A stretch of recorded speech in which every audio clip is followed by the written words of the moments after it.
जिसमें अमृत ज्ञान है मानक भगत बैराग। श्री गुरु ग्रंथ साहिब उदद बंदो कर अनुराग। श्री गुरु शब्द कमाए जिन जीते पंच विकार। तिन संतन कौ बंदना सिर चरणन पर। ਏਕੰਕਾਰ ਸਤਿਗੁਰੂ ਤੇ ਪ੍ਰਸਾਦ ਸਚ ਹੋਇ।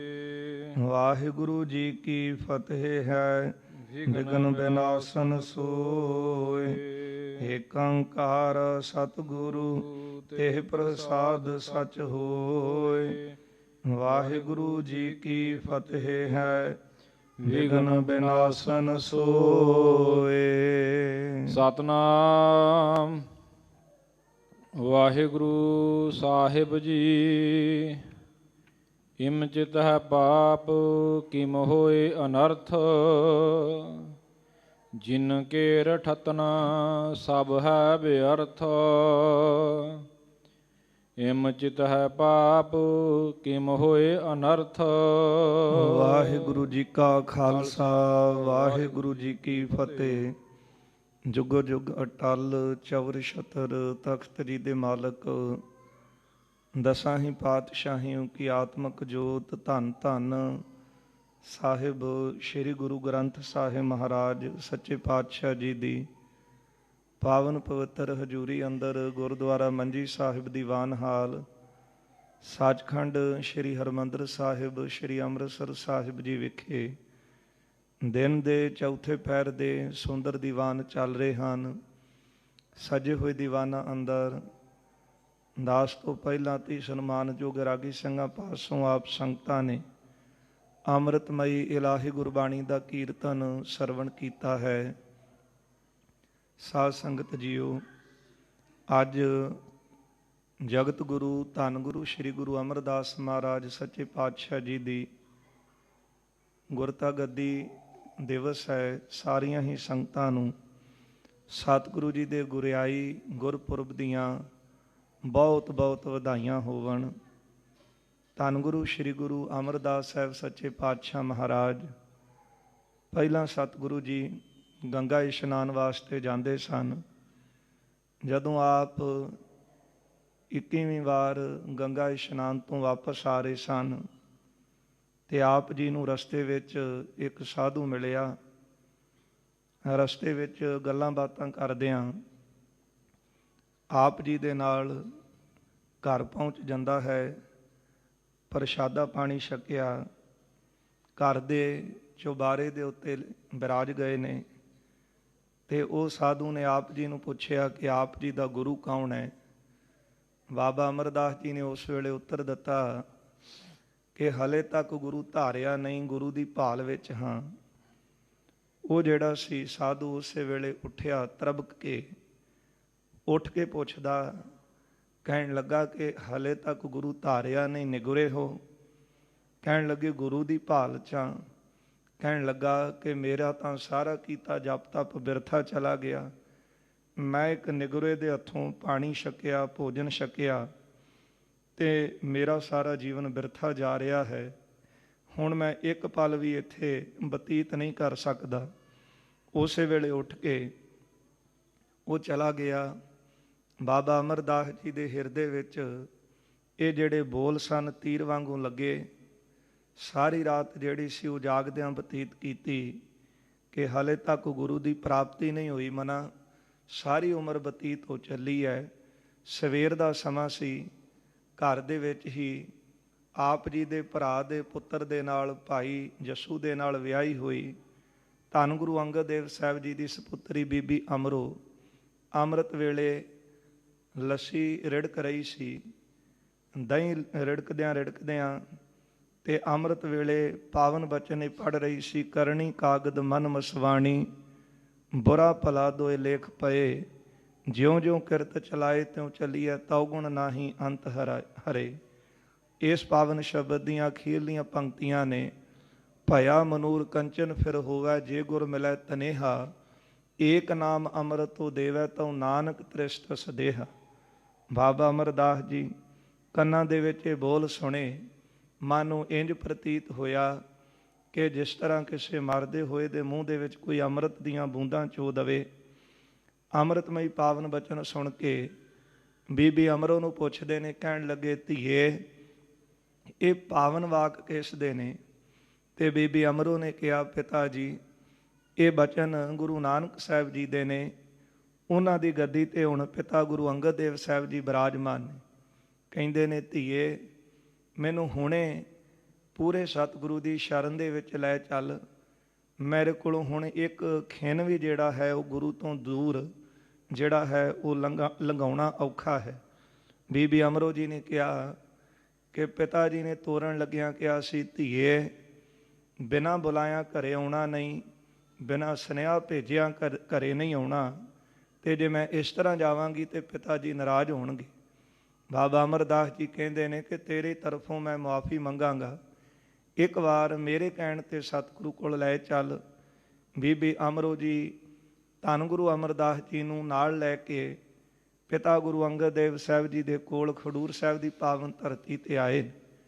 ਉਸ ਵੇਲੇ ਗੁਰੂ ਅੰਗਦ ਦੇਵ ਸਾਹਿਬ ਜੀ ਨੇ ਪੁੱਛਿਆ ਆਉਣ ਦਾ ਕਾਰਨ, ਦੱਸਿਆ ਹੈ ਕਿ ਘਰ ਦੇ ਵੱਡੇ ਬਜ਼ੁਰਗ ਨੇ ਬਾਬਾ ਅਮਰਦਾਸ ਜੀ, ਉਹਨਾਂ ਨੇ ਤੁਹਾਡੇ ਦਰਸ਼ਨਾਂ ਵਾਸਤੇ ਇਹ ਬਚਨ ਕਹੇ ਸਨ ਕਿ ਮੈਨੂੰ ਨਾਲ ਲੈ ਕੇ ਚੱਲ।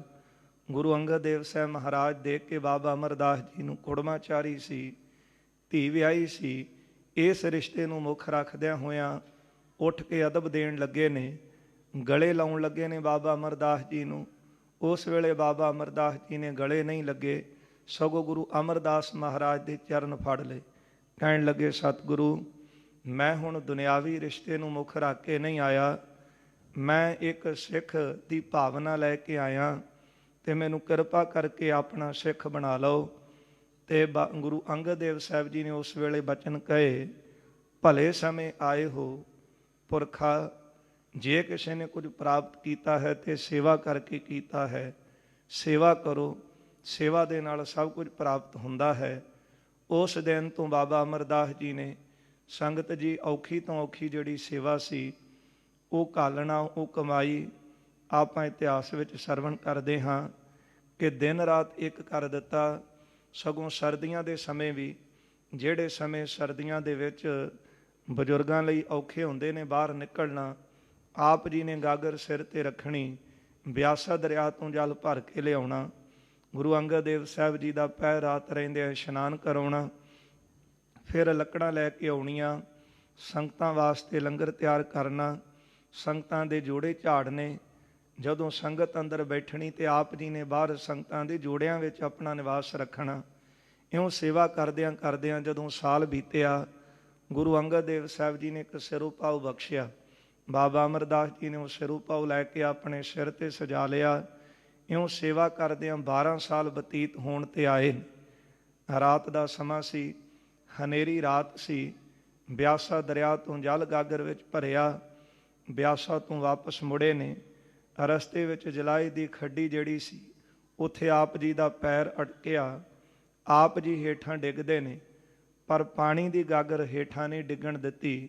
ਜਦੋਂ ਡਿੱਗਣ ਦੀ ਆਵਾਜ਼ ਹੋਈ ਤੇ ਜਲਾਏ ਨੇ ਆਪਣੀ ਘਰਵਾਲੀ ਨੂੰ ਕਿਹਾ, ਬਾਹਰ ਦੇਖ ਕੌਣ ਹੈ, ਕਿਸ ਦਾ ਖੜਾਕ ਹੈ। ਬਾਹਰ ਨਿਕਲ ਕੇ ਦੇਖ ਕੇ ਕਹਿੰਦੀ ਹੈ, ਇੱਕ ਕਵੀ ਦੇ ਬੋਲ ਨੇ।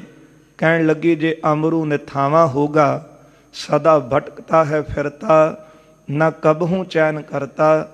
ਉਹ ਕਵੀ ਲਿਖਦਾ ਹੈ, ਬਕਾਰਾ ਹੋ ਤੋ ਐਸਾ ਹੋ। ਇਹ ਕੋਈ ਬੋਲੀ ਮਾਰੇ, ਤਾਨਾ ਮਾਰੇ ਤੇ ਐਸਾ ਮਾਰੇ। ਕਹਿੰਦੀ, ਜੇ ਅਮਰੂ ਨਿਥਾਵਾਂ ਹੋਗਾ, ਸਦਾ ਭਟਕਤਾ ਹੈ ਫਿਰਤਾ, ਨਾ ਕਬਹੂ ਚੈਨ ਕਰਤਾ, ਬਕਾਰਾ ਹੋ ਤੋ ਐਸਾ ਹੋ।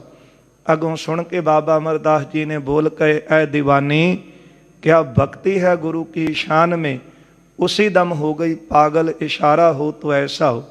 वो कवि लिखता है कि बाबा अमरदास जी ने जदों सुनिया ना, कन्नां विच बोल पए अमरू निथावां। कहण लगे, कमलिए निथावां ते वो हुंदा है जिहदे कोल घर ना होवे, टिकाणा ना होवे, थां ना होवे। मैं तां गुरु अंगद देव साहिब जी की शरण विच बैठा, जो दीन दुनिया दा मालक, सारी दुनिया दा टिकाणा है। उसी दम हो गई पागल, इशारा हो तो ऐसा हो। बस उस वेले ये बचन कहे सन, दीवानी कमलिए ਸਵੇਰ ਹੁੰਦਿਆਂ ਉਹ ਜਲਾਹਾ ਆਪਣੀ ਘਰਵਾਲੀ ਨੂੰ ਲੈ ਕੇ ਗੁਰੂ ਅੰਗਦ ਦੇਵ ਸਾਹਿਬ ਦੀ ਸ਼ਰਨ 'ਚ ਆਇਆ। ਸਾਰੀ ਰਾਤ ਦੀ ਵਾਰਤਾ ਜਿਹੜੀ ਸੀ ਅੰਮ੍ਰਿਤ ਵੇਲੇ ਦੀ ਵਾਰਤਾ ਸੁਣਾਈ। ਗੁਰੂ ਅੰਗਦ ਦੇਵ ਸਾਹਿਬ ਮਹਾਰਾਜ ਨੇ ਸੁਣਿਆ ਤੇ ਨੇਤਰ ਜਿਹੜੇ ਸਨ ਉਹ ਵਿਰਾਗ ਦੇ ਨਾਲ ਭਰ ਗਏ। ਉਸ ਵੇਲੇ ਗੁਰੂ ਅਮਰਦਾਸ ਮਹਾਰਾਜ, ਗੁਰੂ ਅੰਗਦ ਦੇਵ ਸਾਹਿਬ ਜੀ ਨੇ ਬਾਬਾ ਅਮਰਦਾਸ ਜੀ ਨੂੰ ਕੋਲ ਬੁਲਾਇਆ।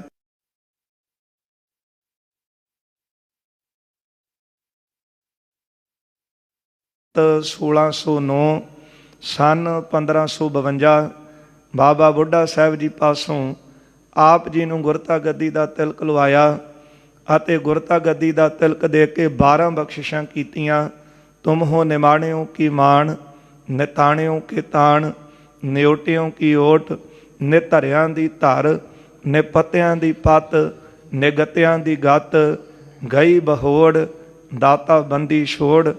ਐਸੀਆਂ 12 ਬਖਸ਼ਿਸ਼ਾਂ ਦੇ ਕੇ ਨਵਾਜਿਆ, ਆਪਣੇ ਤਖਤ ਦੇ ਉੱਤੇ ਬਿਰਾਜਮਾਨ ਕੀਤਾ। ਗੁਰੂ ਅੰਗਦ ਦੇਵ ਸਾਹਿਬ ਰੂਪ ਹੋ ਕੇ ਗੁਰੂ ਅਮਰਦਾਸ ਜੀ ਬਿਰਾਜਮਾਨ ਹੋਏ। ਸੰਗਤ ਜੀ, ਹੁਕਮ ਹੋਇਆ ਸੀ ਸਤਿਗੁਰਾਂ ਨੂੰ ਬੌਲੀ ਸਾਹਿਬ ਵਾਹਿਗੁਰੂ ਗੋਇੰਦਵਾਲ ਸਾਹਿਬ ਨਗਰ ਵਸਾਉਣ ਦਾ। ਸਤਿਗੁਰਾਂ ਦਾ ਹੁਕਮ ਮੰਨ ਕੇ ਗੋਇੰਦਵਾਲ ਨਗਰ ਵਸਾਇਆ। ਸਗੋਂ ਪੁੱਤਰ ਇਨਕਾਰੀ ਹੋਏ, ਪਰ ਸਤਿਗੁਰੂ ਦਾ ਬਚਨ ਮੰਨ ਕੇ ਉਸੇ ਵੇਲੇ ਭਾਈ ਗੋਂਦੇ ਨਾਲ ਤੁਰ ਪਏ। ਗੋਇੰਦਵਾਲ ਨਗਰ ਵਸਾਇਆ। ਜਿਸ ਵਕਤ ਸਤਿਗੁਰਾਂ ਨੇ ਗੁਰਤਾ ਗੱਦੀ ਤੇ ਬਿਰਾਜਮਾਨ ਕੀਤਾ, ਸਤਿਗੁਰੂ ਕਹਿਣ ਲੱਗੇ ਕਿ ਹੁਣ ਤੁਸੀਂ ਨਵੇਂ ਵਸਾਏ ਨਗਰ ਵਿੱਚ ਸਮਾਂ ਬਤੀਤ ਕਰਿਓ। ਭਾਵੇਂ ਚਿੱਤ ਨਹੀਂ ਸੀ ਕਰਦਾ ਗੁਰੂ ਸਾਹਿਬ ਤੋਂ ਦੂਰ ਜਾਣ ਦਾ, ਪਰ ਫਿਰ ਵੀ ਗੁਰੂ ਸਾਹਿਬ ਦਾ ਹੁਕਮ ਮੰਨ ਕੇ ਅਗਲਾ ਜਿਹੜਾ ਸਮਾਂ ਸੀ ਆਪ ਜੀ ਨੇ ਗੋਇੰਦਵਾਲ ਸਾਹਿਬ ਬਤੀਤ ਕੀਤਾ। ਜਿੰਨਾ ਸਮਾਂ ਸਤਿਗੁਰੂ ਜੀ ਗੁਰੂ ਅੰਗਦ ਦੇਵ ਸਾਹਿਬ ਗੁਰਤਾ ਤੇ ਬਿਰਾਜਮਾਨ ਰਹੇ, ਗੁਰੂ ਅਮਰਦਾਸ ਜੀ ਗੁਰਤਾ ਗੱਦੀ ਲਾ ਕੇ ਸਿੰਘਾਸਨ ਲਾ ਕੇ ਨਹੀਂ ਬੈਠੇ ਸਨ, ਸਗੋਂ ਸਤਿਗੁਰਾਂ ਦੇ ਦਰਸ਼ਨ ਕਰਨ ਵਾਸਤੇ ਖਡੂਰ ਸਾਹਿਬ ਆਉਂਦੇ ਰਹੇ। ਫਿਰ ਸਤਿਗੁਰੂ ਜੀ ਗੁਰੂ ਅਮਰਦਾਸ ਮਹਾਰਾਜ ਜੀ ਨੇ 22 ਸਾਲ ਸੰਗਤ ਜੀ ਗੁਰਤਾ ਗੱਦੀ ਤੇ ਸਤਿਗੁਰਾਂ ਨੇ ਨਿਵਾਸ ਰੱਖਿਆ। ਜੇ ਸਤਿਗੁਰੂ ਦੀ ਸ਼ਰਨ ਦੇ ਵਿੱਚ ਹਿੰਦੁਸਤਾਨ ਦਾ ਬਾਦਸ਼ਾਹ ਅਕਬਰ ਆਉਂਦਾ ਹੈ ਤੇ ਉਸ ਵੇਲੇ ਗੁਰੂ ਸਾਹਿਬ ਨੇ ਹੁਕਮ ਕੀਤਾ ਸੀ ਕਿ ਜਿਹੜਾ ਵੀ ਦਰਸ਼ਨਾਂ ਨੂੰ ਆਵੇ ਪਹਿਲਾਂ ਪੰਗਤ ਵਿੱਚ ਬੈਠੇ ਲੰਗਰ ਛਕੇ ਤੇ ਫਿਰ ਸੰਗਤ ਵਿੱਚ ਆਵੇ। ਪਹਿਲਾਂ ਪੰਗਤ ਪਾਛੇ ਸੰਗਤ, ਕਿਉਂਕਿ ਉੱਚ ਜਾਤੀਆਂ ਵਾਲੇ ਦੇ ਅੰਦਰ ਮਾਣ ਸੀ। ਸਗੋਂ ਉਪਦੇਸ਼ ਲੈਣ ਤਾਂ ਆਉਂਦੇ ਸਨ, ਪਰ ਮਨ ਵਿੱਚ ਗਿਲਾਨੀ ਰੱਖਦੇ, ਵਿਤਕਰਾ ਰੱਖਦੇ ਕਿ ਇਹ ਪੰਗਤ ਵਿੱਚ ਹੋਰ ਜਾਤੀਆਂ ਵਾਲੇ ਲੋਕ ਵੀ ਬੈਠੇ ਨੇ, ਇਹਨਾਂ ਨਾਲ ਬੈਠ ਕੇ ਲੰਗਰ ਛਕਣਾ ਨਹੀਂ। ਇਸ ਲਈ ਸਤਿਗੁਰੂ ਜੀ ਨੇ ਇਹ ਲਾਜ਼ਮੀ ਕਰ ਦਿੱਤਾ। ਸੇਵਕ ਨੇ ਆ ਕੇ ਦੱਸਿਆ, ਮਹਾਰਾਜ ਬਾਦਸ਼ਾਹ ਹੈ। ਸਤਿਗੁਰੂ ਕਹਿੰਦੇ ਇਹਨੂੰ ਵੀ ਸੁਨੇਹਾ ਦੇਵੋ ਜੋ ਗੁਰੂ ਘਰ ਦਾ ਨੇਮ ਹੈ, ਪਹਿਲਾਂ ਪੰਗਤ ਪਾਤਸ਼ਾਹ ਸੰਗਤ। ਫਿਰ ਉਸ ਨੇ ਆ ਕੇ ਅਕਬਰ ਨੇ ਲੰਗਰ ਵਿੱਚ ਬੈਠ ਕੇ ਪ੍ਰਸ਼ਾਦਾ ਛਕਿਆ ਤੇ ਜੋ ਆਨੰਦ ਉਸ ਨੂੰ ਲੰਗਰ ਵਿੱਚ ਬੈਠ ਕੇ ਪ੍ਰਸ਼ਾਦਾ ਛਕਣ ਦਾ ਆਇਆ, ਅਕਬਰ ਦਾ ਇਹ ਕਹਿਣਾ ਸੀ ਕਿ ਅੱਜ ਤੱਕ ਮੈਨੂੰ ਰਾਜ ਮਹਿਲਾਂ ਦੇ ਵਿੱਚ ਰਹਿ ਕੇ 36 ਪ੍ਰਕਾਰ ਦੇ ਭੋਜਨਾਂ ਵਿੱਚੋਂ ਵੀ ਇਹ ਆਨੰਦ ਨਹੀਂ ਸੀ ਪ੍ਰਾਪਤ ਹੋਇਆ। ਫਿਰ ਬੇਨਤੀ ਕੀਤੀ, ਕਹਿਣ ਲੱਗਾ ਮਹਾਰਾਜ ਮੈਂ ਲੰਗਰਾਂ ਵਾਸਤੇ ਜਗੀਰ ਦੇਣੀ ਚਾਹੁੰਦਾ ਹਾਂ। ਸਤਿਗੁਰੂ ਜੀ ਨੇ ਕਿਹਾ ਸੀ ਗੁਰੂ ਨਾਨਕ ਸਾਹਿਬ ਜੀ ਦੇ ਘਰ ਦਾ ਲੰਗਰ ਗੁਰੂ ਕੀ ਸੰਗਤਾਂ ਦੇ ਦਸਵੰਧ ਦੇ ਨਾਲ ਚੱਲਦਾ ਹੈ। ਫਿਰ ਬਾਰ-ਬਾਰ ਬੇਨਤੀਆਂ ਕਰਨ ਤੇ ਬੀਬੀ ਭਾਨੀ ਜੀ ਦੇ ਨਾਮ ਕੁਝ ਪਿੰਡ ਲਵਾਏ ਸੀ। ਫਿਰ ਕਹਿਣ ਲੱਗਾ ਮੇਰੇ ਲਾਇਕ ਸੇਵਾ। ਤੇ ਸਤਿਗੁਰੂ ਜੀ ਨੇ ਕਿਹਾ ਸੀ ਕਿ ਜਿਹੜੀਆਂ ਔਰਤਾਂ ਨੇ, ਜਿਹੜੀਆਂ ਸਤੀ ਪ੍ਰਥਾ ਚੱਲਦੀ ਸੀ, ਜਿਨ੍ਹਾਂ ਦੇ ਪਤੀ ਸਰੀਰ ਛੱਡ ਗਏ, ਉਹਨਾਂ ਵਿਧਵਾ ਔਰਤਾਂ ਦਾ ਪੁਨਰ ਵਿਆਹ ਦਾ ਜਿਹੜੀ ਸੀ ਰਸਮ ਉਹ ਫਿਰ ਤੋਂ ਤੋਰੀ। ਕਿ ਅਕਬਰ ਕਹਿਣ ਲੱਗਾ ਮਹਾਰਾਜ ਜੇ ਸਤੀ ਪ੍ਰਥਾ ਰੋਕੀ ਗਈ ਤੇ ਫਿਰ ਬਹੁਤ ਵੱਡਾ ਬਵਾਲ ਮਚ ਜਾਵੇਗਾ ਦੇਸ਼ 'ਚ। ਤੇ ਗੁਰਦੇਵ ਕਹਿਣ ਲੱਗੇ ਫਿਰ ਇੱਕ ਹੋਰ ਨਿਯਮ ਲਾਗੂ ਕਰ ਦੇ ਕਿ ਜੇ ਕਿਤੇ ਰਹਿੰਦੀ ਉਮਰ ਦੇ ਵਿੱਚ ਕਿਸੇ ਦੀ ਔਰਤ ਚੜ੍ਹਾਈ ਕਰ ਗਈ, ਫਿਰ ਪਤੀਆਂ ਨੂੰ ਵੀ ਉਸੇ ਤਰ੍ਹਾਂ ਇਹ ਹੁਕਮ ਜਾਰੀ ਕਰ ਕਿ ਇਹਨਾਂ ਨੂੰ ਵੀ ਨਾਲ ਸਾੜਿਆ ਜਾਵੇ। ਸੋ ਇਸ ਲਈ ਉਹਨੇ ਬੇਨਤੀ ਮੰਨੀ ਤੇ ਸਤੀ ਪ੍ਰਥਾ ਜਿਹੜੀ ਸੀ, ਔਰਤ ਦੀ ਰਹਿੰਦੀ ਉਮਰ ਜਿਹੜੀ ਸੀ, ਉਸ ਨੂੰ ਜਿਉਣ ਦਾ ਅਧਿਕਾਰ ਜਿਹੜਾ ਸੀ ਉਹ ਗੁਰੂ ਅਮਰਦਾਸ ਜੀ ਨੇ ਕਹਿ ਕੇ ਦਵਾਇਆ। ਸੋ ਜਿਹੜੀ ਪਰਦੇ ਦੀ ਰਸਮ ਸੀ ਉਹ ਬੰਦ ਕਰਵਾਈ। ਐਸੀਆਂ ਬਖਸ਼ਿਸ਼ਾਂ ਗੁਰੂ ਅਮਰਦਾਸ ਸਾਹਿਬ ਸੱਚੇ ਪਾਤਸ਼ਾਹ ਜੀ ਨੇ ਕੀਤੀਆਂ ਨੇ। ਗੋਇੰਦਵਾਲ ਸਾਹਿਬ ਦੀ ਪਾਵਨ ਨਗਰੀ ਵਿੱਚ ਸਿੱਖਾਂ ਦਾ ਪਹਿਲਾ ਤੀਰਥ ਸਥਾਨ ਜਿਹੜਾ ਸੀ ਉਹ ਸਤਿਗੁਰੂ ਜੀ ਨੇ ਬੌਲੀ ਸਾਹਿਬ 84 ਪੌੜੀਆਂ ਦੀ ਬੌਲੀ ਰਚ ਕੇ ਤਿਆਰ ਕਰਵਾਇਆ। ਬਚਨ ਕੀਤੇ ਵਾਰ 84 ਕਰੇ ਇਸ਼ਨਾਨ, ਇਤਨੇ ਜਪ ਜੀ ਪਾਠ ਬਖਾਨ, ਗੁਰ ਕੀ ਮੂਰਤ ਧਰ ਕੇ ਧਿਆਨ, ਮਿਟੈ 84 ਆਵਣ ਜਾਣ। ਇੱਥੇ 84 ਕਟਾਉਣ ਲਈ ਕਿਤੇ ਹੋਰ ਜਾਣ ਦੀ ਲੋੜ ਨਹੀਂ। ਜਿਹੜਾ ਇੱਥੇ 84 ਪੌੜੀਆਂ ਤੇ 84 ਜਪਜੀ ਸਾਹਿਬ ਦੇ ਪਾਠ ਕਰਕੇ ਇਸ਼ਨਾਨ ਕਰੇ ਤੇ ਮਹਾਰਾਜ ਕਹਿੰਦੇ ਉਹਦੀ 84 ਕੱਟੀ ਜਾਵੇਗੀ। ਇਹ ਬਚਨ ਗੁਰੂ ਅਮਰਦਾਸ ਜੀ ਨੇ ਕਿਹਾ। ਕਈ ਜਿਹੜੇ ਸ਼ੰਕਾਵਾਦੀ ਸ਼ੱਕ ਕਰਦੇ ਕਿਸ ਤਰ੍ਹਾਂ, ਸੰਗਤ ਜੀ ਇਸੇ ਤਰ੍ਹਾਂ ਜਿਸ ਤਰ੍ਹਾਂ ਬਾਪ ਦਾਦੇ ਦੀ ਜਾਇਦਾਦ ਦਾ ਵਾਰਸ ਸੁੱਤੇ ਸਿੱਧੋ ਦਾ ਪੁੱਤਰ ਪੋਤਰੇ ਬਣ ਜਾਂਦੇ ਨੇ, ਇਸ ਤਰ੍ਹਾਂ ਸਤਿਗੁਰੂ ਜੀ ਨੇ ਆਪਣੇ ਖਜ਼ਾਨਿਆਂ ਵਿੱਚੋਂ ਇਹ ਬਖਸ਼ਿਸ਼ਾਂ ਆਪਣੇ ਸਿੱਖਾਂ ਦੇ ਤਾਈਂ ਬਖਸ਼ਿਸ਼ ਕੀਤੀਆਂ ਨੇ। ਅੱਜ ਧੰਨ ਗੁਰੂ ਅਮਰਦਾਸ ਸਾਹਿਬ ਸੱਚੇ ਪਾਤਸ਼ਾਹ ਜੀ ਦਾ ਗੁਰਿਆਈ ਦਿਵਸ ਹੈ। ਆਪ ਸਾਰੀਆਂ ਹੀ ਸੰਗਤਾਂ ਨੂੰ ਸਤਿਗੁਰੂ ਜੀ ਦੇ ਗੁਰਤਾ ਗੱਦੀ ਪੁਰਬ ਦੀਆਂ ਲੱਖ ਲੱਖ ਵਧਾਈਆਂ ਹੋਵਣ। ਭੱਟ ਜੀ ਦੇ ਪਾਵਨ ਬਚਨ ਹਨ, ਭੱਲੇ ਅਮਰਦਾਸ ਗੁਣ ਤੇਰੇ, ਤੇਰੀ ਉਪਮਾ ਤੋਹੇ ਬਨ ਆਵੈ। ਇਹ ਭੱਲਿਆਂ ਦੇ ਸਰਮੌਰ ਧੰਨ ਗੁਰੂ ਅਮਰਦਾਸ ਸਾਹਿਬ ਸੱਚੇ ਪਾਤਸ਼ਾਹ ਜੀ, ਤੁਹਾਡੀ ਉਪਮਾ ਤੁਹਾਨੂੰ ਹੀ ਬਣ ਆਉਂਦੀ ਹੈ। ਸਾਰੀਆਂ ਹੀ ਸੰਗਤਾਂ ਨੂੰ ਸਤਿਗੁਰੂ ਜੀ ਦੇ ਗੁਰਤਾ ਗੱਦੀ ਪੁਰਬ ਦੀਆਂ ਬਹੁਤ ਬਹੁਤ ਵਧਾਈਆਂ ਹੋਵਣ।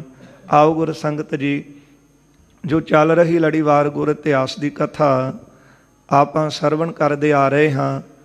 ਧੰਨ ਗੁਰੂ ਸ੍ਰੀ ਗੁਰੂ ਅਰਜਨ ਦੇਵ ਸਾਹਿਬ ਸੱਚੇ ਪਾਤਸ਼ਾਹ ਜੀ ਸ੍ਰੀ ਅੰਮ੍ਰਿਤਸਰ ਸਾਹਿਬ ਦੀ ਪਾਵਨ ਧਰਤੀ ਤੇ ਬਿਰਾਜਮਾਨ ਨੇ। ਬੇਅੰਤ ਸੰਗਤਾਂ ਸਤਿਗੁਰੂ ਜੀ ਦੇ ਦਰਸ਼ਨ ਵਾਸਤੇ ਇੱਥੇ ਆਉਂਦੀਆਂ ਨੇ। ਸੋ ਸਤਿਗੁਰੂ ਜੀ ਦੇ ਸੁਪੁੱਤਰ ਸ਼੍ਰੀ ਹਰਗੋਬਿੰਦ ਸਾਹਿਬ ਜੀ 5 ਵਰ੍ਹਿਆਂ ਦੀ ਉਮਰ ਹੋਈ ਤੇ ਆਪ ਜੀ ਦੇ ਸਰੀਰ ਨੂੰ ਕੁਝ ਬੁਖਾਰ ਚੜ੍ਹਿਆ ਤੇ ਬੁਖਾਰ ਦੇ ਨਾਲ ਸਰੀਰ ਦੇ ਉੱਤੇ ਜਿਹੜਾ ਚੇਚਕ ਦਾ ਰੋਗ ਸੀ, ਸੋ ਉਹ ਜਿਹੜੇ ਚੇਚਕ ਦੇ ਦਾਣੇ ਸਨ ਉਹ ਫਿਮਣੀਆਂ ਸਰੀਰ ਦੇ ਉੱਤੇ ਉਤਪੰਨ ਹੋਈਆਂ। ਦੇਖ ਕੇ ਮਾਤਾ ਗੰਗਾ ਜੀ ਬੜੇ ਚਿੰਤਾਤੁਰ ਹੋਏ, ਕਿਉਂਕਿ ਸਾਰੇ ਸਰੀਰ ਦੇ ਉੱਤੇ, ਹੱਥਾਂ ਪੈਰਾਂ ਦੀਆਂ ਤਲੀਆਂ ਦੇ ਉੱਤੇ, ਜ਼ੁਬਾਨ ਦੇ ਉੱਤੇ, ਇੱਥੋਂ ਤੱਕ ਕਿ ਜਿਹੜੀਆਂ ਫਿਮਣੀਆਂ ਸਨ ਨੇਤਰਾਂ ਦੇ ਵਿੱਚ ਵੀ ਨਿਕਲ ਆਈਆਂ ਤੇ ਅੱਖਾਂ ਖੋਲੀਆਂ ਨਹੀਂ ਸੀ ਜਾਂਦੀਆਂ, ਨੇਤਰਾਂ ਤੋਂ ਦਿਖਦਾ ਨਹੀਂ ਸੀ। ਇਹ ਦੇਖ ਕੇ ਮਾਤਾ ਗੰਗਾ ਜੀ ਬਹੁਤ ਚਿੰਤਾ ਵਿੱਚ ਸਨ, ਉਦਾਸ ਸਨ ਤੇ ਬਾਰ-ਬਾਰ ਬੇਨਤੀਆਂ ਕਰਦੇ ਸੀ ਅਕਾਲ ਪੁਰਖ ਦੇ ਚਰਨਾਂ ਵਿੱਚ, ਪ੍ਰਭ ਪਾਰ ਬ੍ਰਹਮ ਰਛਕ ਅਕਾਲ, ਅਬ ਹੋਏ ਸਹਾਇ ਮੁਝ ਪਰ ਕਿਰਪਾਲ, ਗੁਰ ਨਾਨਕ ਸਿਸ ਨਿਜ ਦਾਸ ਜਾਨ, ਹੋਵੋ ਸਹਾਇ ਸਭ ਕਸ਼ਟ ਹਾਨ। ਗੁਰੂ ਨਾਨਕ ਸਾਹਿਬ ਸੱਚੇ ਪਾਤਸ਼ਾਹ ਕਿਰਪਾ ਕਰੋ, ਆਪਣੇ ਦਾਸ ਜਾਣ ਕੇ ਰੱਖਿਆ ਕਰੋ, ਆਪ ਸਹਾਈ ਹੋਵੋ ਤੇ ਕਸ਼ਟ ਸਾਰੇ ਦੂਰ ਹੋ ਜਾਣ। ਜਿੱਥੇ ਮਾਤਾ ਗੰਗਾ ਜੀ ਚਿੰਤਾ ਵਿੱਚ ਨੇ, ਸਾਰਾ ਪਰਿਵਾਰ ਚਿੰਤਾ ਵਿੱਚ ਹੈ। ਬਾਬਾ ਮਹਾਦੇਵ ਇਹ ਵੀ ਉਦਾਸ ਨੇ, ਸਿੱਖ ਸੰਗਤਾਂ ਦੇ ਚਿਹਰੇ ਤੇ ਉਦਾਸੀ ਹੈ। ਉੱਥੇ ਪ੍ਰਿਥੀ ਚੰਦ ਅਤੇ ਕਰਮੂ ਇਹ ਬੜੇ ਖੁਸ਼ ਸਨ ਤੇ ਪ੍ਰਿਥੀ ਚੰਦ ਕਹਿੰਦਾ ਕਰਮੂ ਨੂੰ, ਕਹਿਣ ਲੱਗਾ ਕਿ ਦੇਖ, ਮੈਂ ਜਿਹੜੇ ਬੋਲ ਕਹੇ ਸੀ ਉਹ ਭਵਿੱਖਤ ਵਾਕ ਹੁਣ ਸੱਚ ਹੋਏ ਨੇ। ਇਹਨਾਂ ਦੇ ਪੁੱਤਰ ਨੇ ਹੁਣ ਬਹੁਤਾ ਸਮਾਂ ਨਹੀਂ ਇੱਥੇ ਜਿਉਣਾ, ਇਹ ਗੁਰਤਾ ਹੁਣ ਸਾਡੇ ਹਿੱਸੇ ਆ ਜਾਣੀ। ਇਹ ਸੁਣ ਕੇ ਕਰਮੋਂ ਵੀ ਬੜੀ ਪ੍ਰਸੰਨ ਸੀ। ਅੰਦਰੋਂ ਅੰਦਰ ਤਾਂ ਪ੍ਰਸੰਨ ਸਨ, ਪਰ ਬਾਹਰੋਂ ਬਾਹਰ ਲੋਕ ਦਿਖਾਵੇ ਕਰਨ ਵਾਸਤੇ ਸਤਿਗੁਰਾਂ ਦੇ ਘਰੇ ਆਉਂਦੇ ਨੇ ਤੇ ਬਹੁਤ ਉਦਾਸ ਹੋ ਕੇ ਕਹਿੰਦੇ ਨੇ ਕਿ ਸਾਨੂੰ ਬਹੁਤ ਜ਼ਿਆਦਾ ਦੁੱਖ ਹੈ। ਪਰ ਜਿਹੜੀ ਕਰਮੋਂ ਸੀ ਉਹ ਇੰਨੀ ਖੁਸ਼ ਸੀ ਮਾਨੋ ਕਿ ਜਿਸ ਤਰ੍ਹਾਂ ਦਾ ਜੇ ਕਿਸੇ ਦਾ ਖੁੱਸਿਆ ਹੋਇਆ ਕਿਸੇ ਨੂੰ ਰਾਜ ਮਿਲ ਜਾਵੇ, ਸਾਰੀ ਮੁਲਕ ਦੀ ਉਸ ਨੂੰ ਮਾਲਕੀ ਮਿਲ ਜਾਵੇ, ਜੇ ਨਹੀਂ ਓਨੀ ਪ੍ਰਸੰਨਤਾ ਹੁੰਦੀ ਹੈ। ਇੰਨੀ ਪ੍ਰਸੰਨਤਾ ਕਰਮੋਂ ਨੂੰ ਸੀ ਕਿ ਗੁਰਤਾ ਸਾਡੀ ਬੰਸ ਵਿੱਚ ਆਵੇਗੀ, ਸਾਡੀ ਬੰਸ ਦੀ ਲੋਕ ਪੂਜਾ ਕਰਨਗੇ, ਅਨੇਕਾਂ ਭੇਟਾਵਾਂ ਸਾਡੇ ਘਰ 'ਚ ਆਉਣਗੀਆਂ। ਇਸ ਤਰ੍ਹਾਂ ਮਨ ਵਿੱਚ ਇਹਨਾਂ ਦੇ ਪਾਪ ਸੀ। ਇਹ ਵਿਚਾਰ ਆਪਾਂ ਕੱਲ੍ਹ ਦੇ ਦੀਵਾਨਾਂ 'ਚ ਸਰਵਣ ਕੀਤੀ ਸੀ।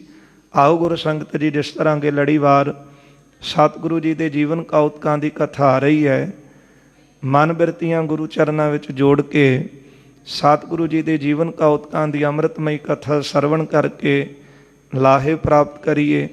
ਕਰੋ ਕਿਰਪਾ ਸਾਰੀ ਸੰਗਤ ਦਿਓ ਅਸੀਸ, ਰਸਨਾ ਕਰੋ ਪਵਿੱਤਰ, ਪਿਆਰ ਸਤਿਕਾਰ ਸਹਿਤ ਲਵਾਓ ਹਾਜ਼ਰੀਆਂ। ਉਚਾਰਨ ਕਰੋ ਜੀ ਸਤਿਨਾਮ ਸ੍ਰੀ ਵਾਹਿਗੁਰੂ ਸਾਹਿਬ ਜੀ, ਸਤਿਨਾਮ ਸ੍ਰੀ ਵਾਹਿਗੁਰੂ ਸਾਹਿਬ ਜੀ।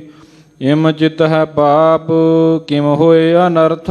ਇਸ ਤਰ੍ਹਾਂ ਇਹ ਦੋਵੇਂ ਪਤਨੀ ਪਤਨੀ ਬਾਬਾ ਪ੍ਰਿਥੀ ਚੰਦ ਅਤੇ ਕਰਮੋ ਇਹ ਮਨ ਵਿੱਚ ਪਾਪ ਚਿਤਵਦੇ ਸਨ ਕਿ ਆਪਾਂ ਕਿਸ ਤਰ੍ਹਾਂ ਇਹਨਾਂ ਦਾ ਮਾੜਾ ਕਰ ਸਕੀਏ। ਜਿਨ ਕੇਰ ਠਟਨ ਸਭ ਹੋਇ ਬੇਅਰਥ।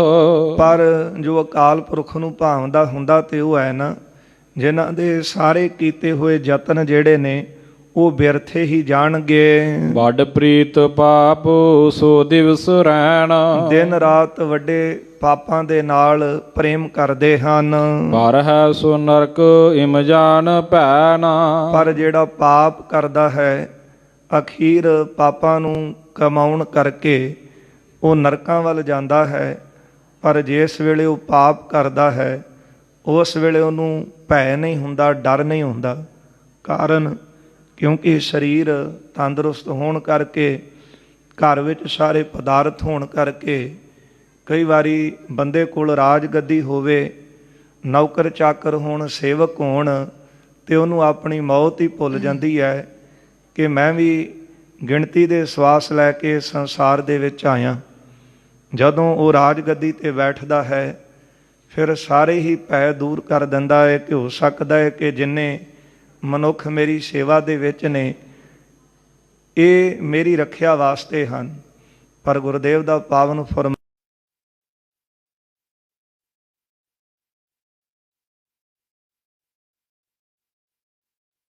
ਰਾਜੇ ਆਪਣੀ ਮੌਤ ਨੂੰ ਭੁਲਾ ਚੁੱਕੇ ਸਨ ਤੇ ਬੜੇ ਪਾਪ ਕਰਦੇ ਸੀ। ਪਾਪ ਕਮਾਵੰਦਿਆ ਤੇਰਾ ਕੋਏ ਨਾ ਬੇਲੀ ਹੋਏ ਰਾਮ।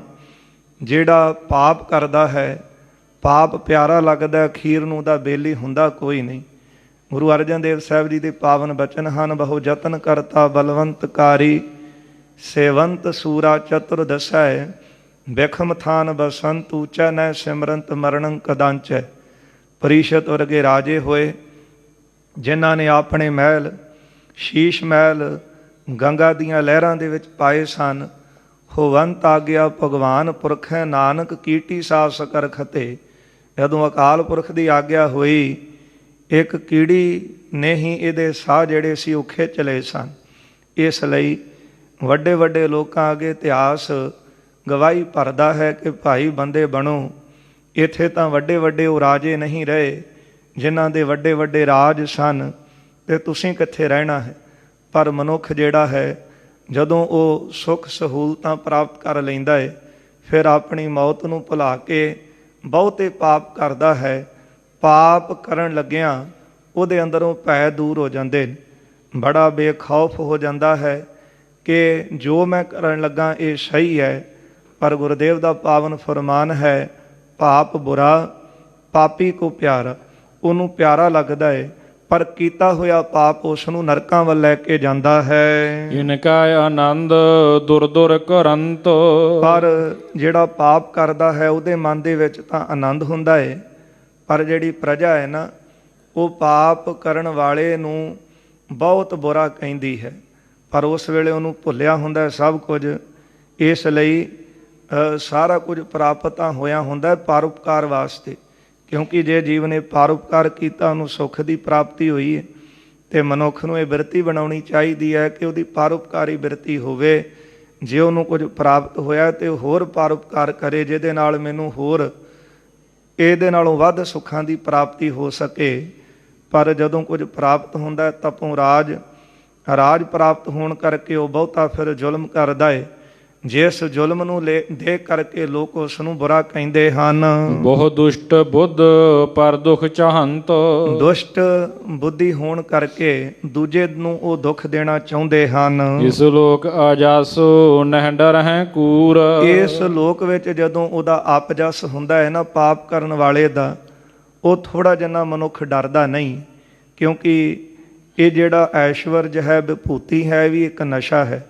ਜਦੋਂ ਬੰਦੇ ਦੇ ਸਿਰ ਨੂੰ ਚੜ੍ਹ ਜਾਂਦਾ ਹੈ ਅਤੇ ਜਦੋਂ ਨਸ਼ਾ ਕਰਨ ਵਾਲਾ ਸਾਰਾ ਕੁਝ ਹੀ ਭੁਲਾ ਬੈਠਦਾ ਹੈ ਨਾ, ਇਸੇ ਤਰ੍ਹਾਂ ਇਹ ਦੁਨੀਆ ਦੀ ਧਨ ਦੌਲਤ, ਰਾਜ ਗੱਦੀ, ਇਹ ਅਹੁਦੇ, ਇਹ ਐਸ਼ਵਰਜ, ਇਹ ਵੀ ਇੱਕ ਨਸ਼ਾ ਹੈ। ਬੰਦੇ ਨੂੰ ਸਾਰਾ ਕੁਝ ਹੀ ਭੁੱਲ ਜਾਂਦਾ ਹੈ। ਧਰਮ ਅਧਰਮ ਕੀ ਪਾਪ ਹੈ, ਕਿਹੜਾ ਮੈਂ ਕੰਮ ਕਰਨਾ ਹੈ ਅਤੇ ਕਿਹੜਾ ਨਹੀਂ ਕਰਨਾ, ਇਹ ਸਾਰਾ ਕੁਝ ਮਨੁੱਖ ਭੁਲਾ ਬੈਠਦਾ ਹੈ। ਪਰਲੋਕ ਨਰਕ ਪ੍ਰਾਪਤ ਜ਼ਰੂਰ। ਪਰ ਜਿਹੜੇ ਪਾਪ ਕਰਦੇ ਨੇ ਪਰਲੋਕ ਵਿੱਚ ਉਹ ਨਰਕਾਂ ਦੇ ਭਾਗੀਦਾਰ ਹੁੰਦੇ ਨੇ। ਗੁਰਦੇਵ ਦਾ ਪਾਵਨ ਫਰਮਾਨ ਹੈ, ਰਤੀਓਂ ਮਾਸਾ ਤੋਲ ਕਢਾਵਣੇ। ਇੱਥੇ ਤਾਂ ਬੜੇ ਪਾਪ ਕਰ ਲੈਂਦਾ ਹੈ, ਸੋ ਪਰ ਬਾਅਦ ਵਿੱਚ ਨਰਕਾਂ ਦੇ ਵਿੱਚ ਜਾ ਕਰਕੇ ਇੱਕ ਇੱਕ ਕਰਮ ਦਾ ਜਿਹੜਾ ਹਿਸਾਬ ਹੈ ਇਸ ਕੋਲੋਂ ਲਿਆ ਜਾਂਦਾ ਹੈ। ਸ੍ਰੀ ਹਰਿਗੋਬਿੰਦ ਜੀ ਦਿਵਸ ਪੰਚ। ਧੰਨ ਗੁਰੂ ਹਰਗੋਬਿੰਦ ਸਾਹਿਬ ਸੱਚੇ ਪਾਤਸ਼ਾਹ ਮਹਾਰਾਜ 5 ਦਿਨ ਸਤਿਗੁਰਾਂ ਨੂੰ ਬੁਖਾਰ ਚੜਿਆ ਨੂੰ ਸਰੀਰ ਨੂੰ ਹੋਏ ਹਨ। ਦੁਖ ਪਇਓ ਅਧਿਕ ਸੁਖ ਹੋਵੈ ਨਾ ਰੰਚ। ਚੇਚਕ ਦੇ ਸਰੀਰ ਤੇ ਦਾਣੇ ਹੋਣ ਕਰਕੇ ਸਰੀਰ ਨੂੰ ਬਹੁਤਾ ਦੁੱਖ ਹੁੰਦਾ ਸੀ। ਵਿਸਫੋਟ ਭਏ ਇੱਕ ਵਾਰ ਬਿੰਦ। ਇੱਕੋ ਵਾਰ ਦੇ ਵਿੱਚ ਜਿਹੜੇ ਬਹੁਤੇ ਦਾਣੇ ਸਨ, ਬਹੁਤੀਆਂ ਫਿਮਣੀਆਂ ਸਨ ਸਰੀਰ ਤੇ ਹੋਈਆਂ ਨੇ। ਚਮਕਹਿ ਵਿਸਾਲ ਮੁਕਤਾ ਮਨਿੰਦ। ਤੇ ਜਿਸ ਤਰ੍ਹਾਂ ਮੋਤੀ ਹੋਣ, ਮੋਤੀਆਂ ਵਾਂਗੂ ਸਰੀਰ ਦੇ ਉੱਤੇ ਦਾਣੇ ਚਮਕਦੇ ਸੀ। ਨਹਿ ਖਾਨ ਪਾਨ ਨਹਿ ਬਾਕ ਭਾਖ। ਨਾ ਕੁਝ ਖਾਂਦੇ ਪੀਂਦੇ ਸਨ ਰੁਚੀ ਨਾਲ, ਤੇ ਨਾ ਹੀ ਮੁਖੋਂ ਕੋਈ ਬਚਨ ਕਹਿੰਦੇ ਸੀ। ਦੂਸ਼ਣ ਰਹੰਤ ਨਹਿ ਖੋਲ ਆਂਖ। ਚੁੱਪ ਰਹਿੰਦੇ ਸਨ ਤੇ ਆਪਣੇ ਨੇਤਰ ਬੰਦ ਰੱਖਦੇ ਸੀ। ਕਰ ਮ੍ਰਿਦੁਲ ਸੇਜ ਤੁਲਾਦ ਪਾਏ। ਮਾਤਾ ਜੀ ਬੜੀ ਕੋਮਲ ਸੇਜਾ ਆਪਣੇ ਬਾਲ ਸ਼੍ਰੀ ਹਰਗੋਬਿੰਦ ਸਾਹਿਬ ਦੀ ਲਾਉਂਦੇ ਸਨ, ਕਿਉਂਕਿ ਸਰੀਰ ਦੇ ਉੱਤੇ ਜਦੋਂ ਚੇਚਕ ਦਾ ਕਿਸੇ ਤਰ੍ਹਾਂ ਦੇ ਦਾਣੇ ਹੋਣ ਤੇ ਉਹ ਪਲੰਗਾ ਵੀ ਜਿਹੜਾ ਸੀ, ਬਿਸਤਰਾ ਵੀ ਜਿਹੜਾ ਸੀ, ਉਹ ਆਰਾਮਦਾਇਕ ਚਾਹੀਦਾ ਹੈ। ਇਸ ਲਈ ਮਾਤਾ ਜੀ ਰੂੰ ਦਾ ਜਿਹੜਾ ਬਿਸਤਰਾ ਸੀ, ਬਹੁਤ ਸੋ ਕੋਮਲ ਆਸਣ ਉਹ ਲਾਉਂਦੇ ਹਨ। ਦਿਸ਼ ਦੁਤਿ ਮਸੇ ਪਾਸੋ ਫਿਰਾਏ। ਮਸਾਂ ਮਸਾਂ ਦੂਜਾ ਜਿਹੜਾ ਪਾਸਾ ਸੀ ਉਹ ਲੈਂਦੇ ਸੀ। ਭੋਗ ਹੈ ਅੰਗ ਪਿਲ ਪਿਲ ਕਰੰਤ। ਸਰੀਰ ਦੇ ਅੰਗਾਂ ਨੂੰ ਫੜ ਕੇ ਤੇ ਮਸਾਂ ਮਸਾਂ ਪਾਸਾ ਜਿਹੜਾ ਸੀ ਉਹ ਲਾਉਂਦੇ ਸਨ। ਇੱਕ ਪਾਸ ਪਰੇ ਚਿਰਲੋ ਬਿਤੰਤ। ਇੱਕ ਪਾਸੇ ਚਿਰ ਤੱਕ ਸਮੇਂ ਤੱਕ ਬਿਰਾਜੇ ਰਹਿੰਦੇ ਸਨ। ਇਕ ਮਾਤ ਗੰਗ ਚਿੰਤਾ ਬਲੰਦ। ਇਸ ਤਰ੍ਹਾਂ ਮਾਤਾ ਗੰਗਾ ਜੀ ਦੇਖ ਕੇ ਮਨ ਵਿੱਚ ਬੜੇ ਚਿੰਤਤ ਹੁੰਦੇ ਸੀ। ਸਤਿਗੁਰੂ ਸਹਾਏ ਹੋਇ ਆਨੰਦ ਕੰਦ। ਕਹਿੰਦੇ ਸਨ ਕਿ ਆਨੰਦ ਦੇ ਕੰਦ ਬੱਦਲ ਸਤਿਗੁਰੂ ਗੁਰੂ ਨਾਨਕ ਸਾਹਿਬ ਜੀ ਆਪ ਜੀ ਕਿਰਪਾ ਕਰੋ ਤੇ ਇਹਨਾਂ ਦੀ ਸਹਾਇਤਾ ਕਰੋ, ਇਸ ਬਾਲਕ ਦੀ ਰੱਖਿਆ ਕਰੋ। ਮੈਂ ਦੀਨ ਬਹੁਤ ਇਹ ਦਰਬ ਮੋਰ। ਮੈਂ ਬਹੁਤ ਦੀਨ ਹਾਂ ਤੇ ਮੇਰੇ ਲਈ ਧਨ ਹੈ।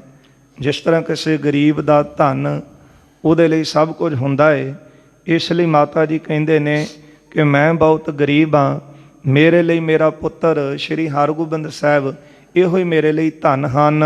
ਦੁਖ ਹਰਹੁ ਆਪ ਇਹ ਅਧਿਕ ਘੋਰ। ਧੰਨ ਗੁਰੂ ਨਾਨਕ ਸਾਹਿਬ ਮਹਾਰਾਜ ਕਿਰਪਾ ਕਰੋ, ਭਾਰੀ ਦੁੱਖ ਆਇਆ ਸਰੀਰ ਤੇ, ਕਿਰਪਾ ਕਰਕੇ ਇਹਨਾਂ ਦੇ ਸਰੀਰ ਤੋਂ ਦੁੱਖ ਦੂਰ ਕਰੋ। ਕਰੁਣਾ ਨਿਧਾਨ ਯਾਹਰ ਜਹਾਨ। ਐ ਕਰੁਣਾ ਨਿਦਾਨ ਕਿਰਪਾ ਦੇ ਖਜ਼ਾਨੇ ਅਕਾਲ ਪੁਰਖ ਵਾਹਿਗੁਰੂ ਜੀ ਆਪ ਜੀ ਜਹਾਨ ਦੇ ਅੰਦਰ ਪ੍ਰਗਟ ਹੋ, ਸੋ ਇਸ ਲਈ ਕਿਰਪਾ ਕਰਕੇ ਆਪ ਜੀ ਰੱਖਿਆ ਕਰੋ। ਦੀਨਾ ਨਾਥ ਸੁਖ ਕਰ ਸੁਜਾਨ।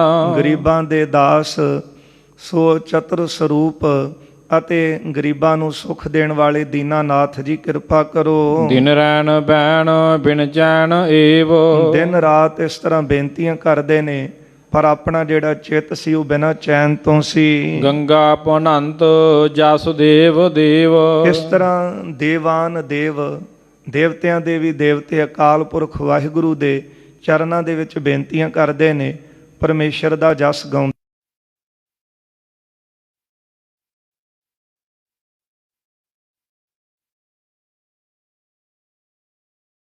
ਬੂੰਦ ਬਾਰ। ਨੇਤਰਾਂ ਵਿੱਚੋਂ ਬਾਰ-ਬਾਰ ਹੰਝੂ ਚੱਲਦੇ ਸਨ। ਸੁਤ ਅੰਗ ਬਲੋਕਤ ਟਕ ਲਗਾਏ। ਇੱਕ ਟਕ ਧਿਆਨ ਲਾ ਕੇ ਨਿਗਾਹ ਲਾ ਕੇ ਆਪਣੇ ਪੁੱਤਰ ਦੇ ਅੰਗ ਦੇਖਦੇ ਸਨ। ਕਬ ਅਵਨ ਪਿਖੈ ਨਿਸ਼ਚਲ ਰਹਾਏ। ਕਦੇ ਧਰਤੀ ਵਾਲੀ ਦੇਖਦੇ ਰਹਿੰਦੇ ਸੀ। ਜਦੋਂ ਬੰਦਾ ਇੱਕ ਜਗ੍ਹਾ ਧਿਆਨ ਲਾ ਕੇ ਦੇਖੇ ਜਿੱਥੇ ਉਹਦਾ ਧਿਆਨ ਟਿਕ ਜਾਵੇ, ਜਦੋਂ ਬਹੁਤੀਆਂ ਸੋਚਾਂ ਦੇ ਵਿੱਚ ਹੋਵੇ ਤੇ ਜਿੱਧਰ ਨੂੰ ਧਿਆਨ ਕਰੇ ਉਧਰ ਹੀ ਨਿਗਾਹ ਟਿਕ ਜਾਂਦੀ ਹੈ। ਕਈ ਵਾਰ ਮਾਤਾ ਜੀ ਧਰਤੀ ਵੱਲ ਧਿਆਨ ਲਾ ਕੇ ਹੇਠਾਂ ਦੇਖਦੇ ਨੇ, ਉਧਰ ਹੀ ਦੇਖਦੇ ਰਹਿੰਦੇ ਹਨ। ਉਹ ਭਈ ਦੂਬਰੀ ਦੇਹ ਜਾਏ, ਸਰੀਰ ਦੇ ਜਿਹੜੇ ਅੰਗ ਸਨ ਬੜੇ ਦੁਬਲੇ ਬੜੇ ਕਮਜ਼ੋਰ ਹੋ ਗਏ ਸਨ। ਰਹਿ ਬੈਠ ਨਿਕਟ ਮੁਖ ਮੌਨ ਤੇ ਤਾਹੇ, ਚੁੱਪ ਹੋ ਕੇ ਆਪਣੇ ਪੁੱਤਰ ਦੇ ਕੋਲ ਬੈਠੇ ਰਹਿੰਦੇ ਹਨ। ਇਮ ਪੰਜ ਦਿਵਸ ਲਗ ਦੁਖ ਵਿਸਾਲ, 5 ਦਿਨ ਸਰੀਰ ਦੇ ਉੱਤੇ ਚੇਚਕ ਦੇ ਜਿਹੜੀਆਂ ਫਿਮਣੀਆਂ ਸਨ ਉਹ ਬਹੁਤ ਭਰੀਆਂ ਹਨ। ਸਭ ਕੁਟੰਬ ਦਾਸ ਦਾਸੀ ਨ ਜਾਲ, ਸਾਰਾ ਪਰਿਵਾਰ ਸੇਵਕ ਦਾਸੀਆਂ ਕੋਲ ਬੈਠੇ ਹਨ। ਨਹਿ ਕਰਤ ਕੋਏ ਰੁਚ ਸੋ ਆਹਾਰ, ਕੋਈ ਵੀ ਰੁਚੀ ਦੇ ਨਾਲ ਭੋਜਨ ਨਹੀਂ ਸੀ ਖਾਂਦਾ, ਕਿਉਂਕਿ ਮਾਤਾ ਗੰਗਾ ਜੀ ਵੱਲ ਦੇਖ ਕੇ ਸਾਰਿਆਂ ਦੇ ਚਿਹਰੇ ਸੇਵਕਾਂ ਦੇ ਉਦਾਸ ਸਨ।